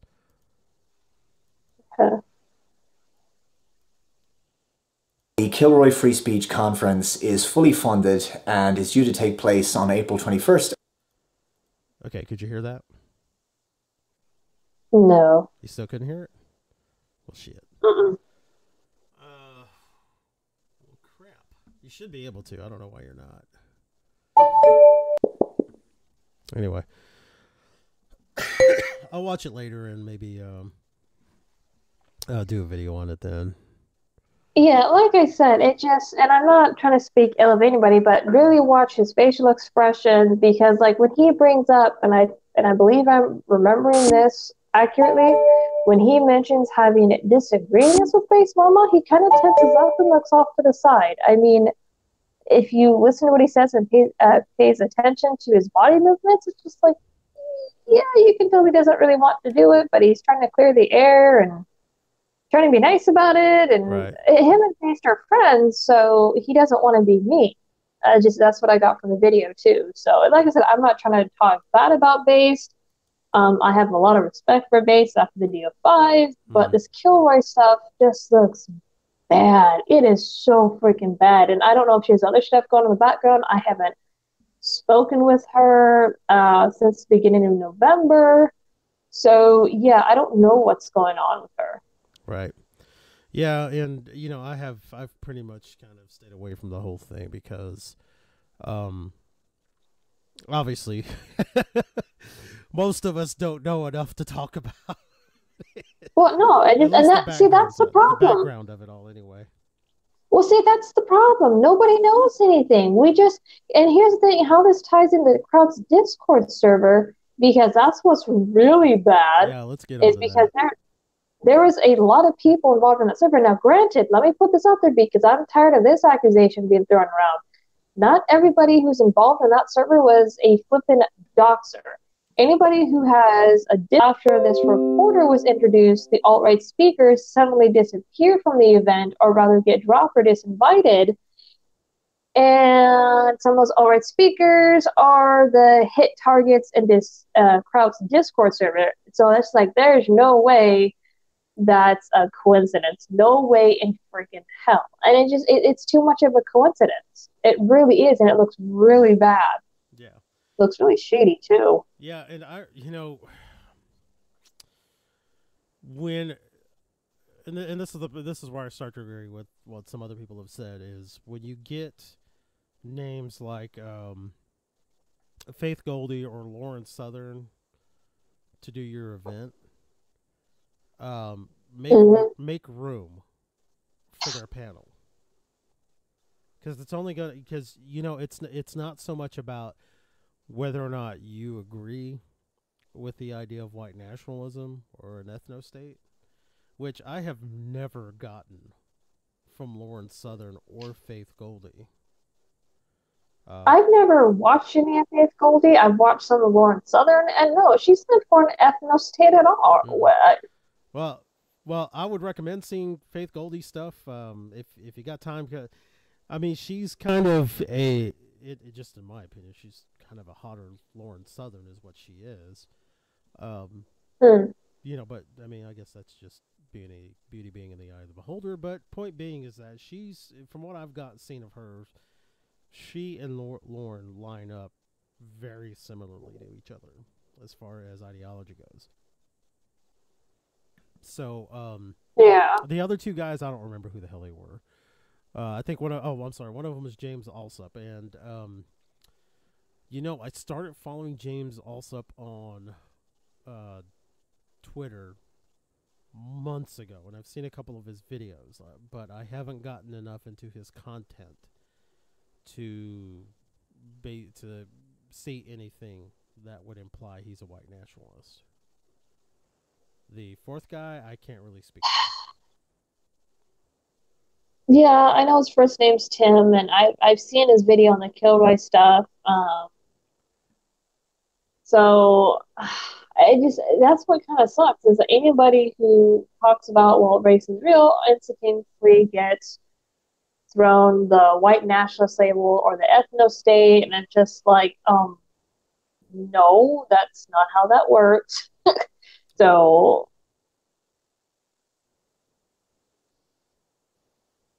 yeah, I don't know. I don't see what the problem is, regardless of whether or not Base Mama agrees or even likes the topic of conversation. Again, those are four big names that can only help your event to begin with, and even if you don't like the conversation, I'm a firm believer that sunlight is the best disinfectant. I know. I know a lot of people are like, especially on college campuses, they're afraid to have these people in here because it could be taken as a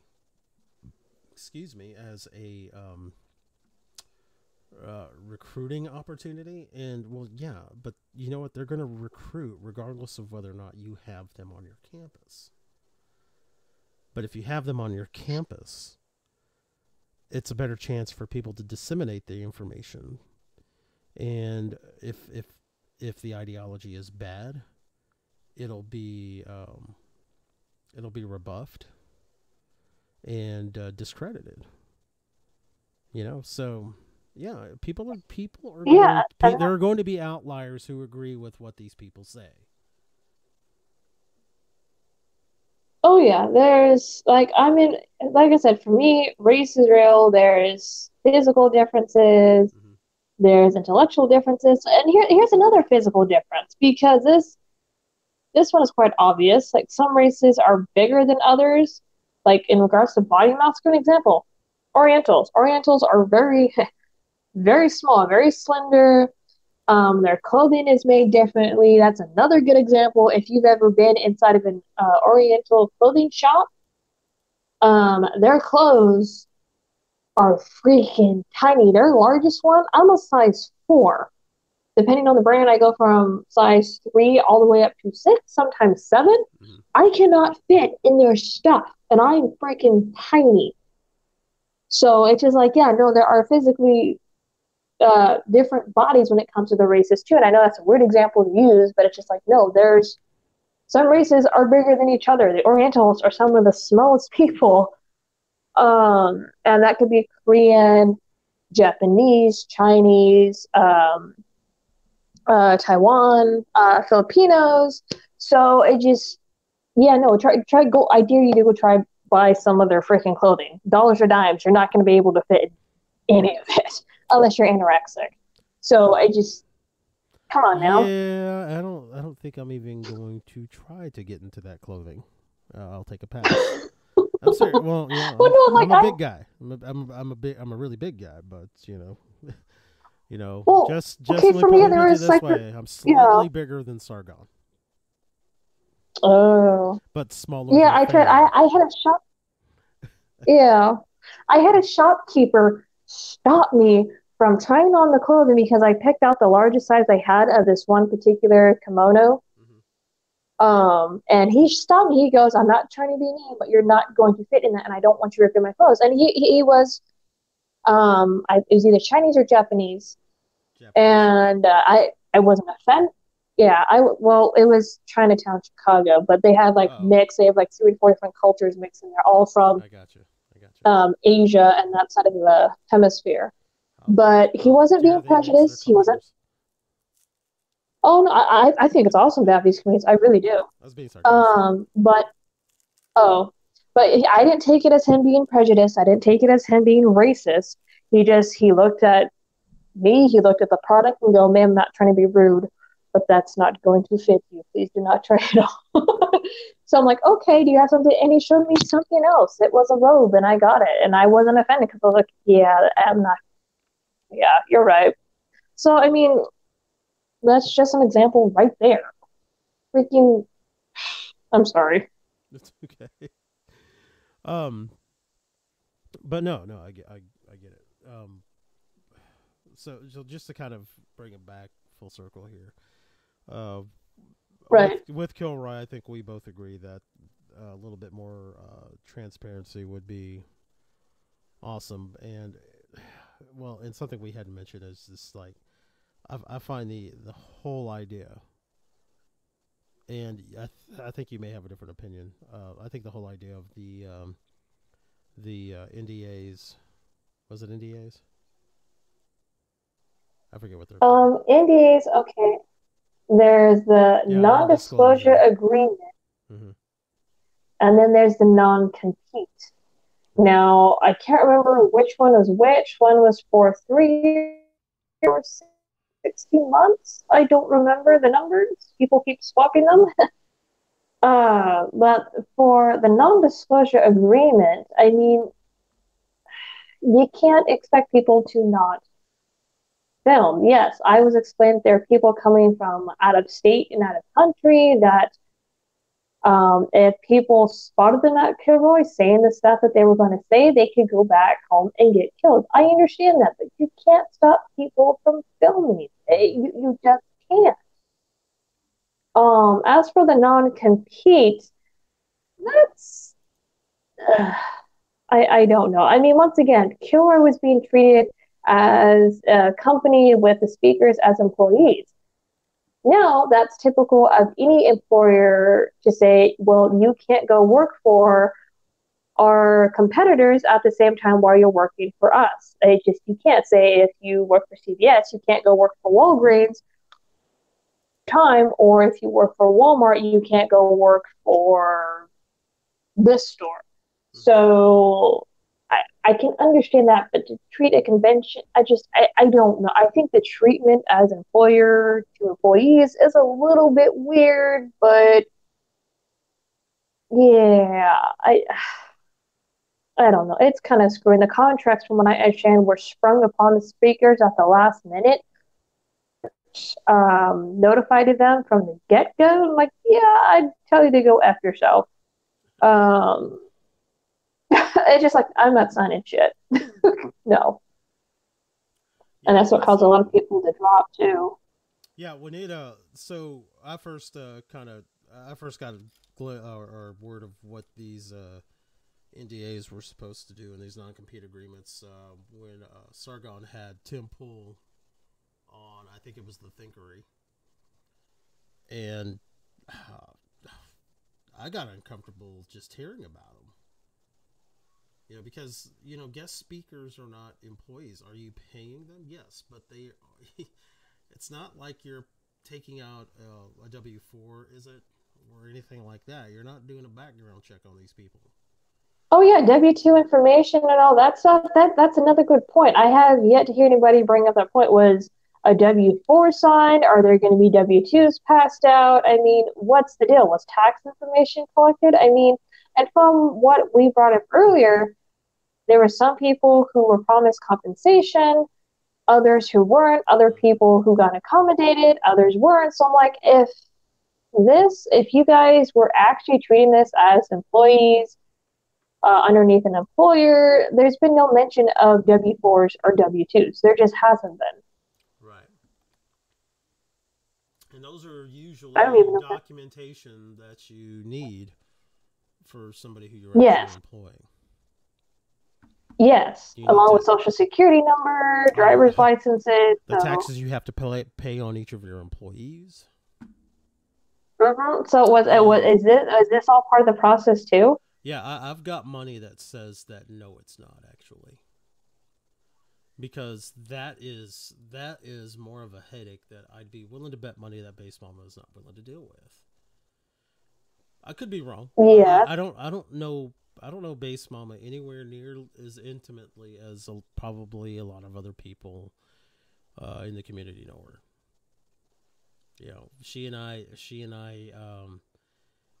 of the couple of hangouts that she and I have done, I think we have done backroom chatting, I guess you could call it, or not live chatting, and yeah, she would not even reveal her first name to me, which is fine. I don't have a problem with that. I can't even really remember how the conversation of first names came up. I think the most she had said was one person had guessed at her name, and I'm like, yeah, well, I mean, even if they guessed at your name, why would you confirm it if you're that concerned about it? But excuse me, but I guess with that person, she might not have been all that concerned about it. But anyway, last thing, was there anything else on Kilroy that you want to add? Well, I think in order to save it and to bring people back, there needs to be some transparency. Like I was talking about this, and I think this was either stream or with Sinatra says on one of his streams, because he was laughing when I brought up catching all the super chats, because I guess at the very beginning of the stream, which I went and watched later, they had said at the beginning of that stream with Sister Danger, Base Mama, some black guy, that they were not going to address the super chats. And I'm thinking, like, what do you mean you're not going to address the super chat? So when I brought up to Sinatra that, like, yeah, hey, I caught all these stupid things because nobody was, like, replying to them, and he kind of laughed. He goes, yeah, I saw you doing that. You can't ignore your donors' concerns. You can't ignore these people going, hey, give me back my money. My speaker's no longer going. I only paid to go and see them. And it just, I looked at the Kilroy event hashtag. One person so far has reported getting their money back. I don't know when they paid. That information was not shared. But I think in order to save this, we need to see where the money's been going, at least some transparency. We need to see what's been going on. And just these concerns need to be addressed. People need to quit dancing around shit and blindly defending this. Whose live stream was that on? What? The one with the Which super one? chats. Oh, God. I think some black guy was hosting it. Hold on, I've gotten so much disdain for that guy. Well, I won't say so much. I've got just enough disdain to not be subscribed to him anymore. I'll hand him a view though. Hey, what's going on, everyone? So So discussing Kilroy with Based Mama Sister Danger. Did he? Yes, that one. Did he have the chat displayed during that stream? Let me look because I'm opening. Hey, what's going on, everyone? I've got it up. I don't No, think it doesn't. so. See, and here's the thing. It was his damn stream. How could he not be paying attention to the chats? Oh, I know. People. Okay, let me actually pull up my Twitter handle because I still have all these tweets. Mm-hmm. People, I think, were paying like really good money for their stuff to get answered. Let me see if I can go back and look at some of these. Hold on. That was on Sticks. Who's this third lady involved here? There's Sister Danger. There's hold on. I don't know who that third lady is. Okay. And it looks like Andy came in about an hour in. Or, well, he came in at some point. Looks like it. Oh, is that? Okay. Yeah, you had people paying between $5 to $10 to get their flipping questions answered. Come on, load a piece of crap. Yeah. $10 from Baked Alaska. Baked Alaska kept throwing money in to get his questions answered, but they weren't addressing them. You had someone else. Someone paid $50. $50 freaking dollars to ask a question about the refunds. Let's see. Here's another one. Yeah, no, it is. That guy T paid $5, asking if Kevin, who sat there kind of quietly, was in a leadership position or not. But yeah, no, they were flat out ignoring the questions. Okay, but again, this was Derek's stream, and he wasn't addressing the super chats. Yeah, no, they completely ignored him. That's why I started to grab all of them, because they were just freaking ignoring them. Okay, yeah, that's just yeah. Granted, I don't know what the fuck was going on in his head, but it's a reason for me to dislike him even more, because I mean he got all that coin from that live stream, and if what you're telling me is true, which it's not, granted, it's not a very long live stream, so I'll probably watch it. If he's not addressing them, that is bunk. That is shit. I think he addressed some comments here and there. Like, I think Joy Sparkles jumped on this freaking crap because Base Mom was in the hot seat, so I think they addressed her question and maybe 1 to 2 others. But for the most part, there's a lot of questions that got ignored. Like, the chat was not really paid any attention to, and like Derek had mentioned at the beginning of that stream, it's somewhere in the beginning, because I went back and watched it, that they were not really going to address the super chats or the chats at all, that they were just going to talk about stuff. So it's just like, whoa, that's kind of fucked. So yeah, like I said, they just kind of danced around everything. It's like, dude, this is bad. This is shit. Yeah. I bet you admit you brought up Joy. I bet Joy's enjoying the irony of all of this. Because you mentioned Base Mom was in the hot seat, and I firmly believe Joy's got to be loving this shit. Dude, Joy freaking, like, I caught her super chat, and I'm going, really? But yeah, she's along the string of super chats that I caught, and I tried to catch as many as they were coming, because it's just like, holy crap. And then even some questions like Mr. Medicare was in that chat too, and I was trying to catch some of the stuff that he was saying. So I just like, oh, let's see, what else did he catch? Yeah, no, he was pissed about that stream too. He just like, well, this is bullshit. So, yeah, I actually got a couple on that from someone else. Yeah. But yeah, no, she tried to jump onto this, huh?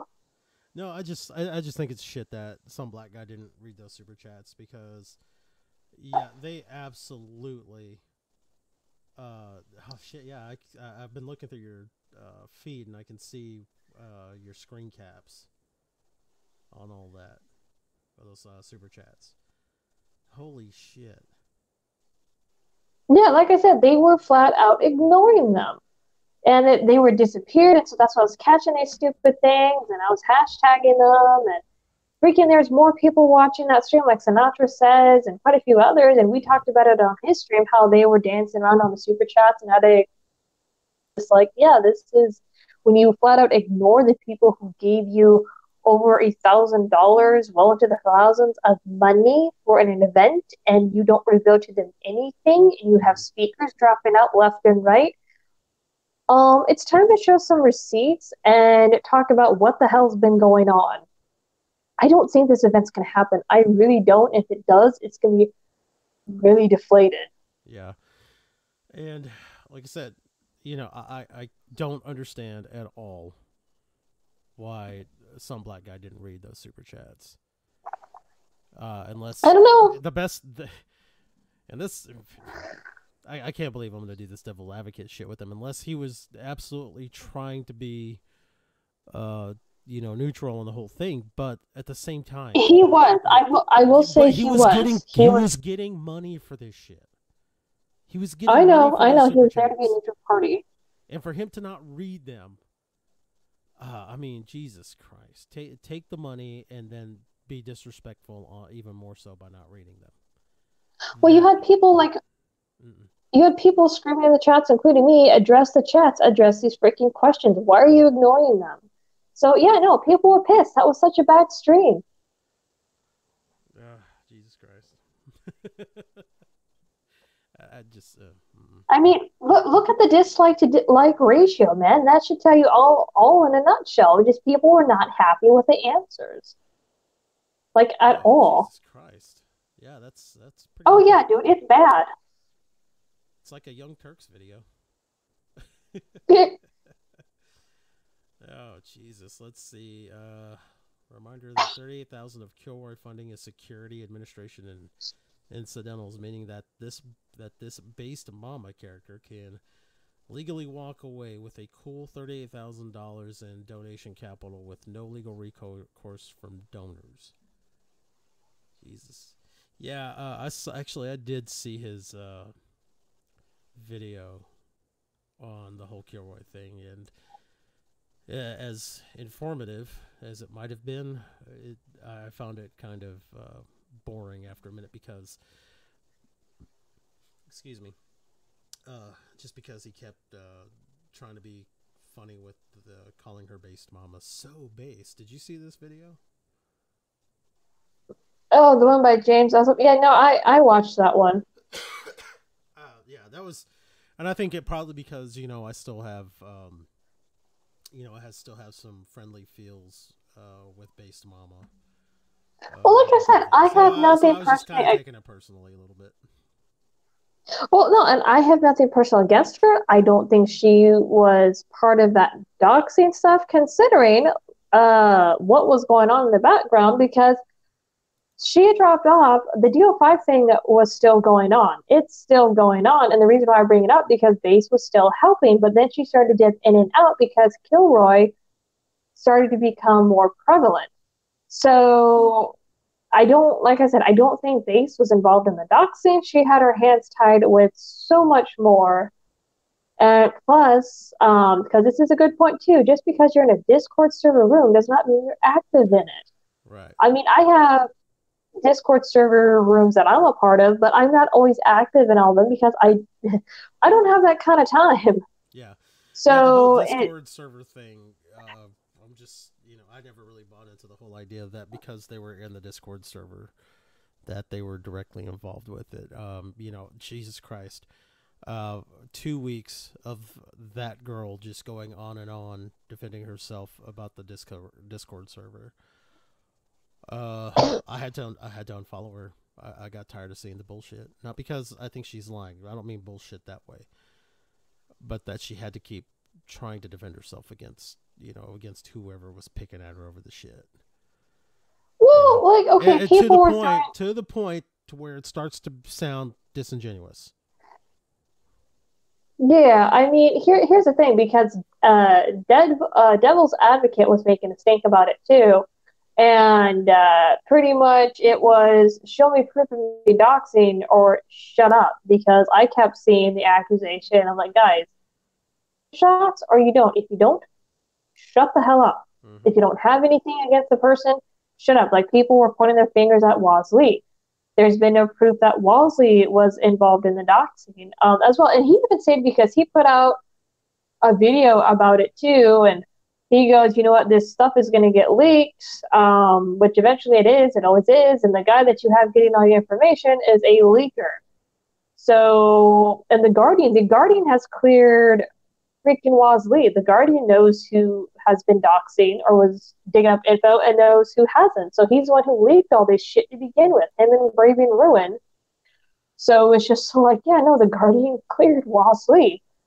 Walsley, DA are not doxers. I don't think Batting is a doxer either. There's been no proof of him doing it, no audio, no nothing based either. So it's just like, unless you have proof, audio, screenshots of these people actually doing this shit, shut up. There's proof of Jeff, there's proof of Kraut, Zeph and Liz, and it just, yeah, unless you have proof. Jesus Christ, the Zeph and Liz thing too. Holy shit. For me, and I've told this to quite a few people, is people continue to fight with them. Like, I backed out the fight, I tapped out, I pulled out my video. I got accused of doxing Magog, and I'm going, nope, don't. Which I got apologized to, so let me iterate that. Mm-hmm. But, like, I go away for a few days, and I keep to myself. I avoid any streams. I'm like, no, they start talking about this shit, I'm going to go draw, forget it. And then I come back a few days later, and there's, like, stuff about Kraut's Discord server tied to Kilroy. Liz and Zeph still come up. I'm going, what the fuck is going on? So it's just like, oh my God, it gets worse, so much worse. It just, I don't know. It's kind of depressing seeing the community do it. Complete shit. It really is. Yeah, and I'll be honest with you, thought that I've been having about that is because, well, let me see if I can get a little classical here. And I'm probably going to say it wrong still, but, when Alexander saw the breadth of his kingdom, he wept because there were no more worlds to conquer. So, but what I'm basically saying is, I think a lot of this is just coming from the fact that, Worski's moved on from the SJW response video thing, and Sargon's moved on. I'm not saying Sargon's directly involved. I'm just, basically, a lot of us are moving on away from the SJW shit, and it's almost as if we're running out of things to talk about, and we're starting to eat ourselves. Yeah, and see, that's really bad. And the people, here's something about YouTube, and like my channel specifically. My channel isn't one thing. It's a mixed bag. And if you come onto YouTube with one thing in mind and you keep to that one theme and you like make that permanent, yeah, change is not going to be good for you down the road. Right. Especially with this genre, you have to branch out. And there's been many creators like Irate Bear. He's trying to break free from his normal content just to do something different. Granted, it hasn't always been met with positive feedback, and a lot of people complain and even unsub. But like his channel, he's able to break out because he has a second gig going, which is Lord Bear, and then his Drunken Who podcast and them streaming with Drunkle. So he's able to break out. Sinatra's another one that's able to freaking break out himself because he does other stuff on his channel besides the SRW response videos. There's a few others. Walsley, you don't see a video from him too often, but he's able to break out because he does gameplay, he does response videos, He does incidents. So I mean, there's very very few channels I feel that can actually break out and be successful, while others have made theirs way too permanent with their theme, and that's not a good thing. Yeah, and it's a funny thing. Last night I had a dream that I went to. It was either Matt's or Jeff's channel. I can't remember exactly for sure. It might have been, a blob of the both of them.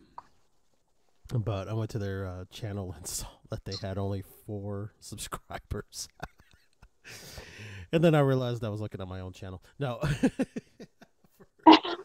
Oh. No, for real. No, for real though.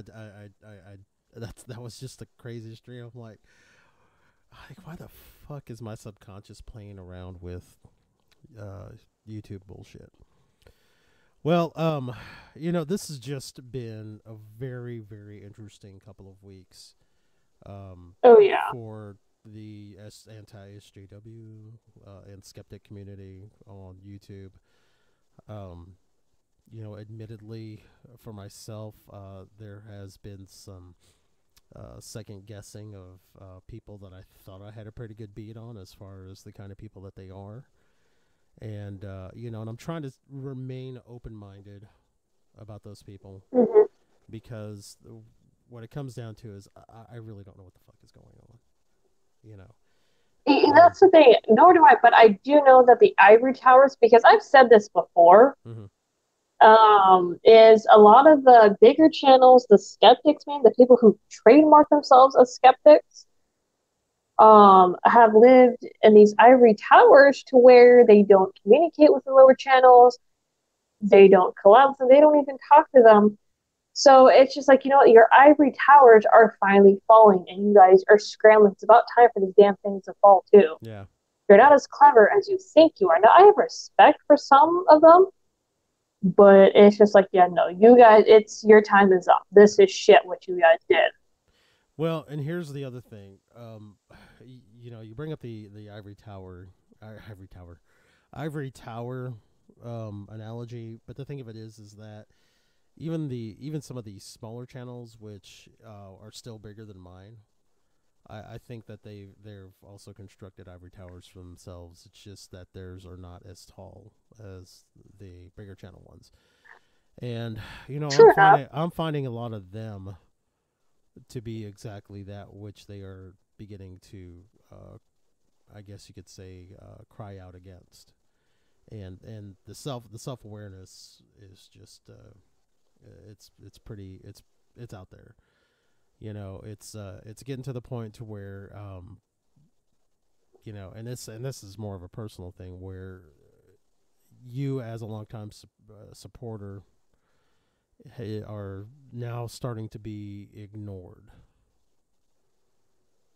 by those people because their channels just getting so big and which they really aren't, but anyway, it's just it's just amazing that they're not seeing that they're becoming that which they dislike. Yeah, and I can see what you mean. You have clicks for me, which I will say, let me put this out there. What you're seeing is you have people who personally know each other, who have personally gone to visit each other. So there's a closeness among the smaller YouTube channels. Like, for example, are dating. You have Irate Bear, you have Cognitive Thought, you have Sinatra Says, who have all Tonka and Vamp. Oh, okay. Yeah, and then you have YouTubers like Irate Bear, Cognitive Thought, Sinatra Says, and I want to say Drunken Uncle, who have all physically met up in England, no less.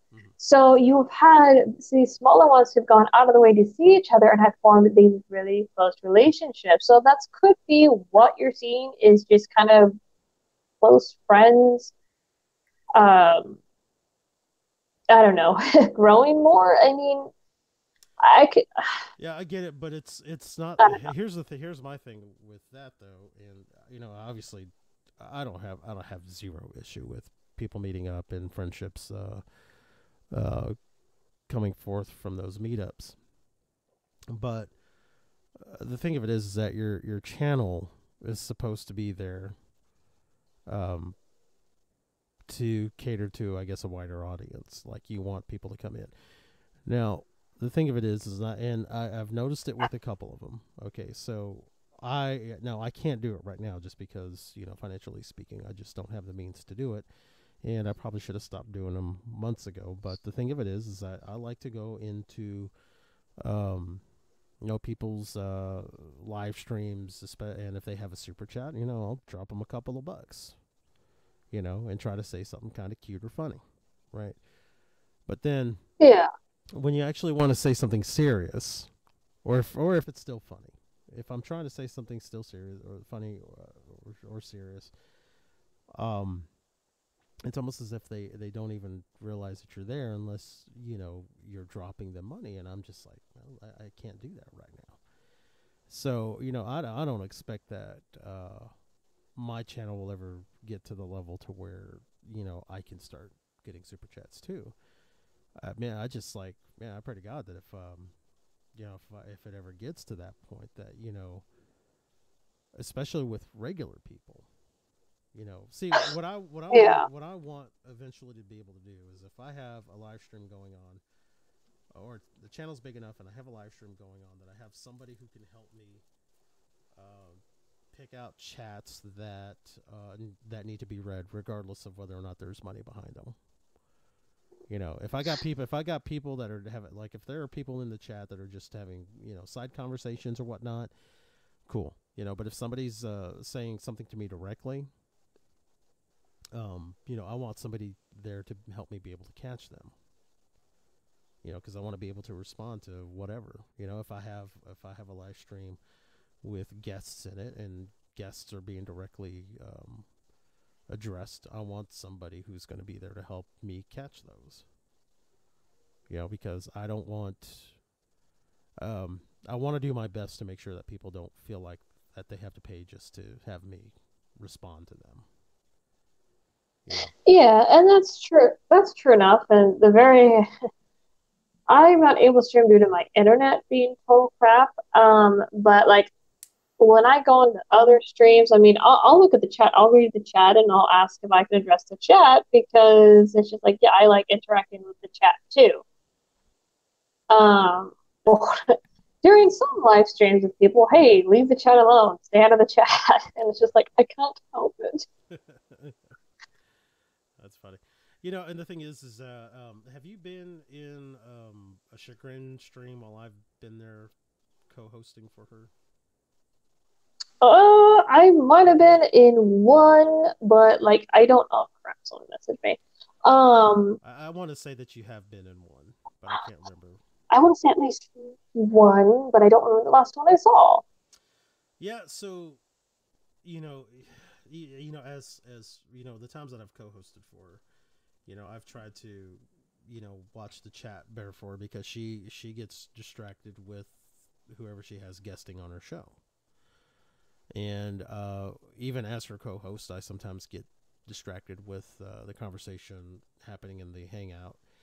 And but I'm like, okay, hey, we got these super chat, or no, the super chats, but chats, people are that we need to look at. So I try to do that for her when she has me in that capacity. So that's kind of what I would like at some point, like I said, if I grow enough. But also, I'm not that concerned with growing my channel right now, but just because of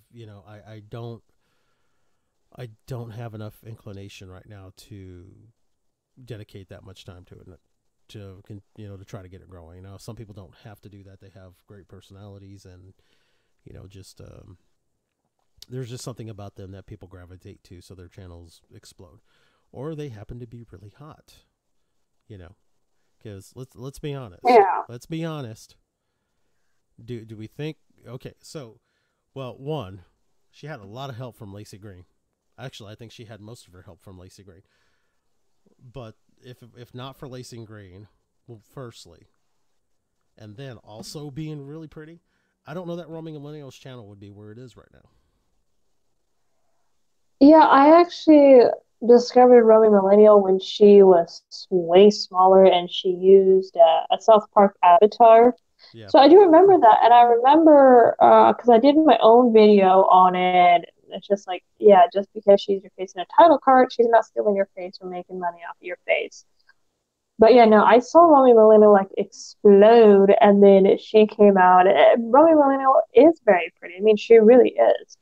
Mm-hmm. So she has one of those doll faces. Yeah, she. I mean, and there's different types. Go ahead. She absolutely does. I'm with you. Yeah. And there's different types of beauty. Like mine is more childlike. My face never extended that way, so I'm not considered one of the pretties of YouTube. You know what? That's okay. I don't care. I look more childlike anyway, which I prefer.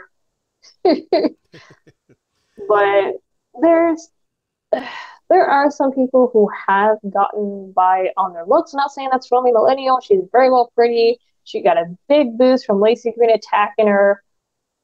I mean, I've watched some of her videos. She does have good content. I didn't like her collab with Milo Stewart. I thought that was kind of garbage. I'm going, not sorry, because what was that about her, Milo?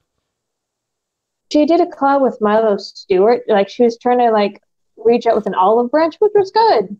I wasn't knocking that, but it's what Milo said in that collab video, and it's just like this poor decision, Romy. You should have looked at what Milo Stewart said or said no, try again.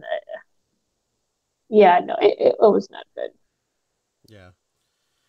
I don't think I saw that one. I have not really been paying attention to her stuff, and I'm actually kind of surprised that I'm still sub to her because I've gone through and unsub to a lot of people who I'm not really watching anymore.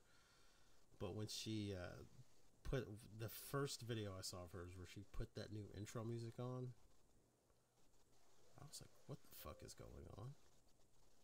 Why is this? Where are the cartoon birds and deer?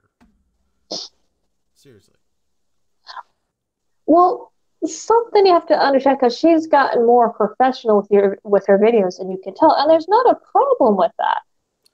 No. She's made sure that I have zero problem, and I'm sorry I'm interrupting. I have zero problem with the quality, as far as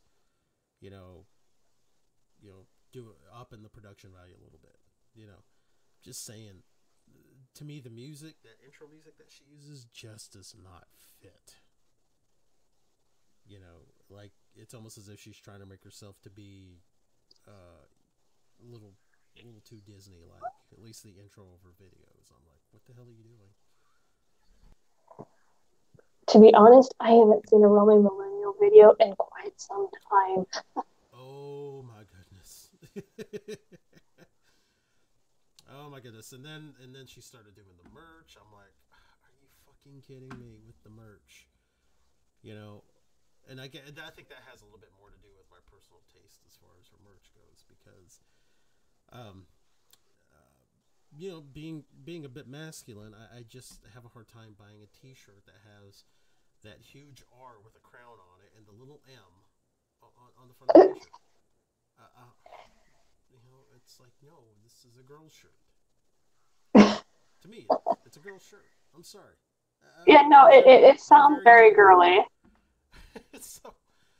Oh no, you're fine. I don't think it doesn't sound like I would even wear it. I'm not into the really girly stuff myself. Yeah, and that's kind of what she's turned her channel into a little bit as far as like the introductions of her videos. It's like, okay, we know that you're a female, but why are you being girly with it? I understand she's still, as far as I know, she's under 25. I don't know. I guess to that end, her production value's gone up, but the professionalism just by the intro to the music to her videos is just it's just not there. But, well, there's a part of your channel analytics, that tells you how much of who and where is watching your channel. Like they'll tell you like the percentage of male to female, and they'll tell you what percentage of the world is mainly watching your channel. So I would like to assume that she based her format and style, like the more she grew, she attracted a specific type of viewership. So I think she's going more of that. And there's nothing wrong with it. Like I said, I haven't watched her videos in a good long time. And the last one I did watch, I kind of clicked off because it's just like, no. Okay, but having said that much, and man, we are really getting into areas that were not intended. But having said that much, considering what we've just talked about as far as roaming goes, who do we think her audience really is? Young girls who watch Disney films, or adult males who think she's hot? It could be a mix of both. Think about this, though. Do you really think it's going to be a mix of both? I mean, a mix of both to where, it's almost 50-50.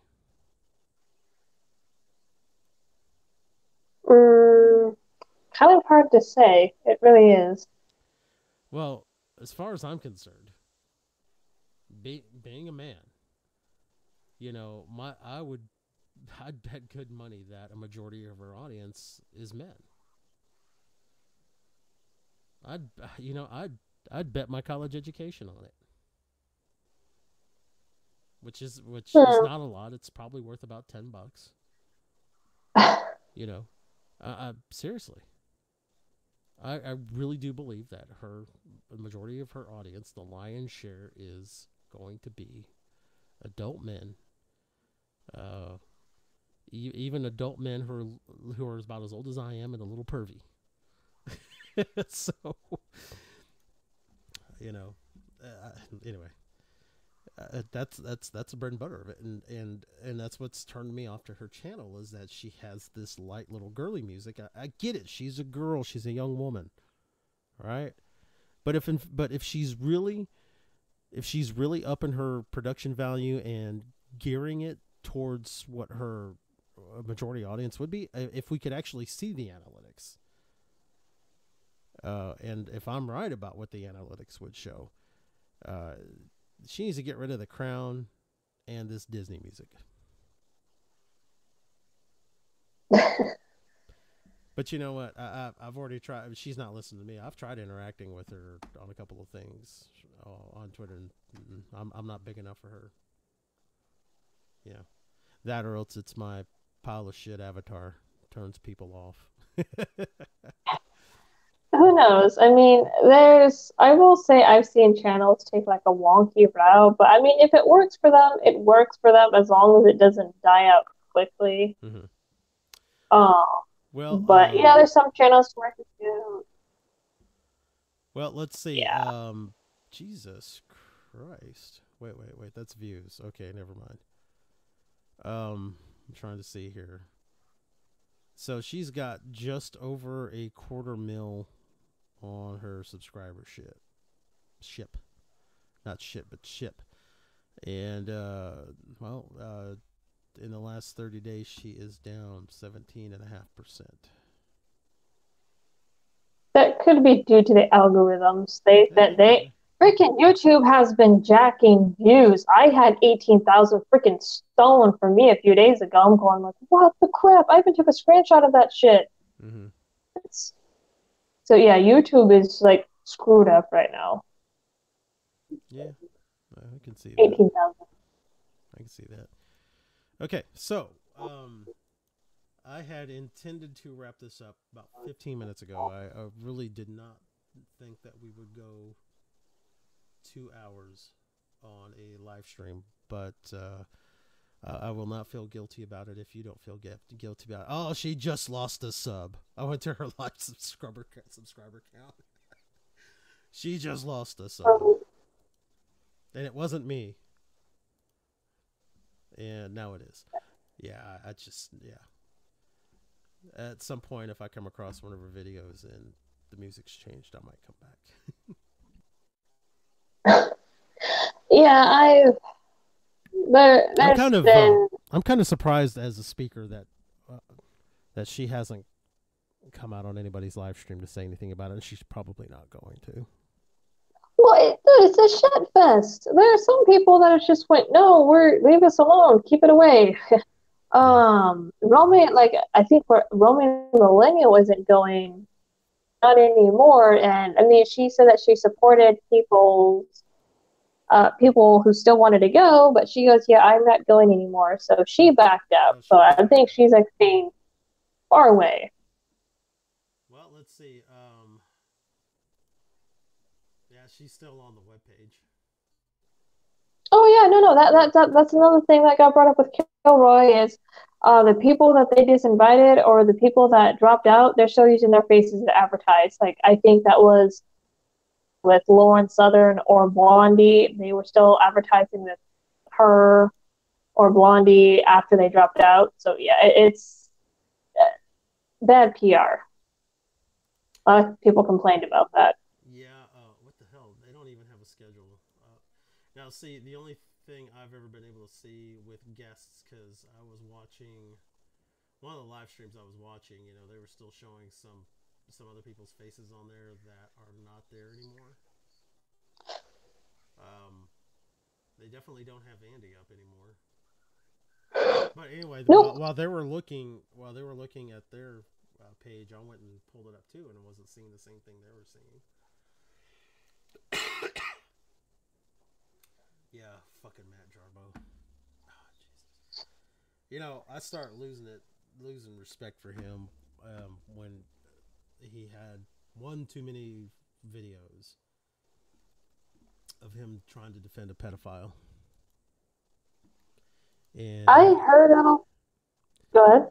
And he never, ever, did corrected the video, didn't redress it or anything like that. He just left it up there, and I'm like, dude, you can't not be hearing what your subscriber base is telling you is clearly a failure in judgment and not correct this. You said, were you saying you never saw it? From what I understand, it was a full-grown woman who had sex with a teenager.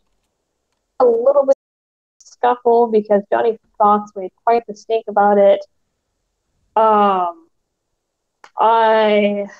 don't know too much about it myself. Mm-hmm.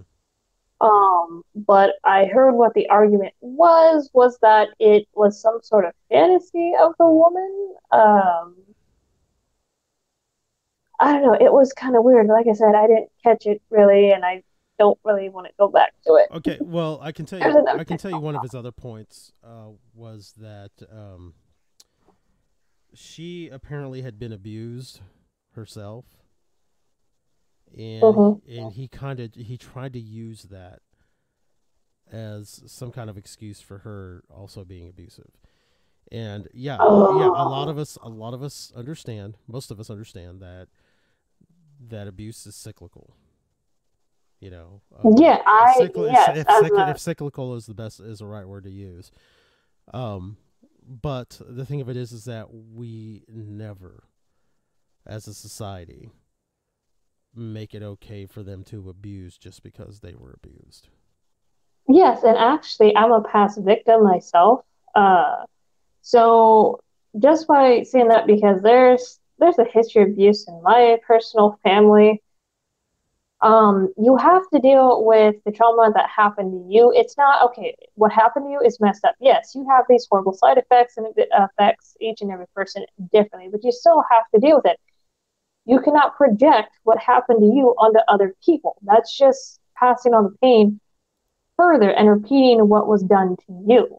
Mm-hmm. So, but sorry, I got my husband. Why are you staring at me like that? I got my husband giving me some weird ass look. He wants you to get the hell off the stream already. You know what? Shut up. At least I'm dealing with my shit, so you shut up. But anyway. Shut up. But anyway, I can understand it can take years to process some stuff and even work through stuff because that crap is just, it fucks you up, especially when it's done at a younger age and you don't understand the full side effects or really what happened back then. But you still got to deal with it. You can't say, "Oh, well, this happened to me, so it's my excuse for doing it to other people." No, no, no. That's not how that shit works. No, that bullshit ends with you. You don't pass it on further. Mm-hmm. Yep. Yeah. So yeah, no. So that's basically what he was doing in that video. He was, and the thing of it is that I think if he stopped to think about it after the fact, if he didn't, because it's again, I looked just a couple of months ago and that video was still up, and there was no response video from him about what he had said. Nothing in the comments, nothing in the description. But yeah, I was able to find that video just not too long ago. It's still up. I'm actually kind of looking for it right now because I kind of want to get it in your DM box so you can see it. But he for this last week, especially concerning Kilroy and Gamergate, he has just been a tremendous hypocrite. And I've seen him being hypocritical before. This was just like next level hypocrisy going on. Well, okay, I've had conversations with Matt. To me, he seems like a friendly guy, and I know that he's butted heads with quite a few people. Him and Tonka have gone at it. I know that he's had some stuff happen recently. I mean, he had a kid, he had his car jacked, and completely trashed in a river, and whatever else he's got going on. And I think honestly, he wants to see it work. There's some people who want to see it work, and then there's people who want to see it crash and burn. Personally, for me, I just like, okay, this has already gone to hell enough. Yes. Okay. Yeah, because he's been defending Kilroy. Personally, for me, I think it needs to wait another year. There's too much shit. There is way too much shit. It needs to wait. Well, personally, as far as the event itself goes, I mean, I hope they're able to pull it off, despite everything that's been going on. But whether or not it does, we'll see. If Base Mama gave two shits about my concerns about the whole thing, and she were to ask me, I'd be right in the same. I'd have the same position as you. It's like, look, you guys need to be more transparent about what's going on. There's got to be a way for you to do this legally without any, potentially litigious risk to the event itself. The thing of it is that you probably don't even they probably don't even have to disclose a lot. But if they could make some justifications for what they're doing, which maybe in this live stream, but so that I have queued up and ready to go, but you haven't really suggested as much. If they would just have a bit more transparency than what they have. The only reason why I don't want to watch this fucking video is because it's on some black guy's channel. The fact that I've given it 11 seconds of viewing is probably some revenue to this guy. You missed it earlier. I came up. I punned his first name. I've gone to calling him Derp Dick, and it's okay. Oh. It's okay if you don't laugh at that. It's just a personal thing. But especially after the responses I've gotten from him, concerning this whole thing. Real quick, this motherfucker said that she implied that I would do. Oh, I probably said this to you while you were on here earlier, but let me just touch it again. She being Trey Vloggage implied that I would or could do something illegal, which is doxing. There are no records of anybody being prosecuted for doxing people on YouTube or whatever. So he says dumb shit. Derp. Anyway. So if you happen to like him, I apologize if I've offended you. No, you're fine. Like I said, I find him to be a nice guy. There's some shit he has stepped into. I honestly think he's trying to get Kevin to work out. Him and Mr. Rebsy on both. But honestly, I think it needs to wait another year. There's No, there's been too much crap. Crowd's Discord server, people being involved in that server. No, and the speakers that were involved in Kilroy being on the hit list. Come on, man. Yeah. That's not a coincidence. And as far as I know, I think Base Mom, if I recall correctly, has put a few tweets about it, but she hasn't live streamed in a while. No, of course. Started a thread on her. I'm sorry. So I said Kiwi Farm started a thread on her, and Lolcow has picked this up and been adding this to an ongoing thread. Mm-hmm. Apparently, she splits social media. I don't know if that's true. I haven't spoken with her since November, beginning of November, so I don't know. Mm-hmm. I really don't know. I think she's behind the scenes handling some stuff. I have no idea. But yeah, she hasn't really been talkative very much as far as I've seen. Yeah, I'm kind of looking right now. Yeah, well, no, she did put out a tweet a few days ago, but it's been about a week. Yeah, it's been exactly a week since she's tweeted. And I think that was right at about the time everything was dropping about Kilroy and whatnot. I think this is about 2 or 3 days into it. So, yeah. I may drop her a DM at some point just to see how she's doing. Because, even though things seem a little shitty on the event, I hope that personally she's doing okay. Yeah, and then there's me too. Like I said, holidays too, so who knows. Yeah. All right. So, yeah, do you want to actually wrap this? I'm sorry, go ahead. Oh, I was going to say, do you actually want to wrap this up now? Yeah. Because we've said that a couple times. Yeah, no, I got you. That's what I was just about to say. Okay, so anyway, is there any other point that you just kind of want to hit on real quick, like in about 30 seconds? Not really. Just one small thing. Metacris video is out, part 3. People tried to flag him earlier, and it's just like, you flag or mirror. Stop it. I just subscribed to him. Oh, I I'm need to start getting in his material. The few seconds I've seen look pretty interesting to start off with. Okay, Dude, he's funny. do you want to shill your channel real quick? Because I have a very vast audience. Sure. Your humble host, Chambers of My Heart. I've been not really doing videos lately, but I do art. If you need something done, hit me up in my DMs on Twitter or my Facebook page, The Chambers of My Heart. Yeah, just come by if you want. Okay, well, Chambers, thanks so much for joining me on this. Hopefully, when I get another live stream going, we can do a few more guests, and I hope that I can have you on again at another time. Use your mobile. Yeah, freaking, I'm sorry. My Chrome kept crashing. It's okay. Thanks again so much for joining me and entertaining me and joining me on the thoughts of what's been going on for the last couple of weeks. And for anybody who happened to come in during the stream or anybody who will see this later on, thank you for giving your time to it. Have a good one.